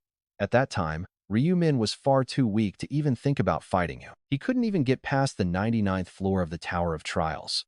Ryu-min muttered that they crossed paths later. After finally clearing the 99th floor, he simply ignored Michael.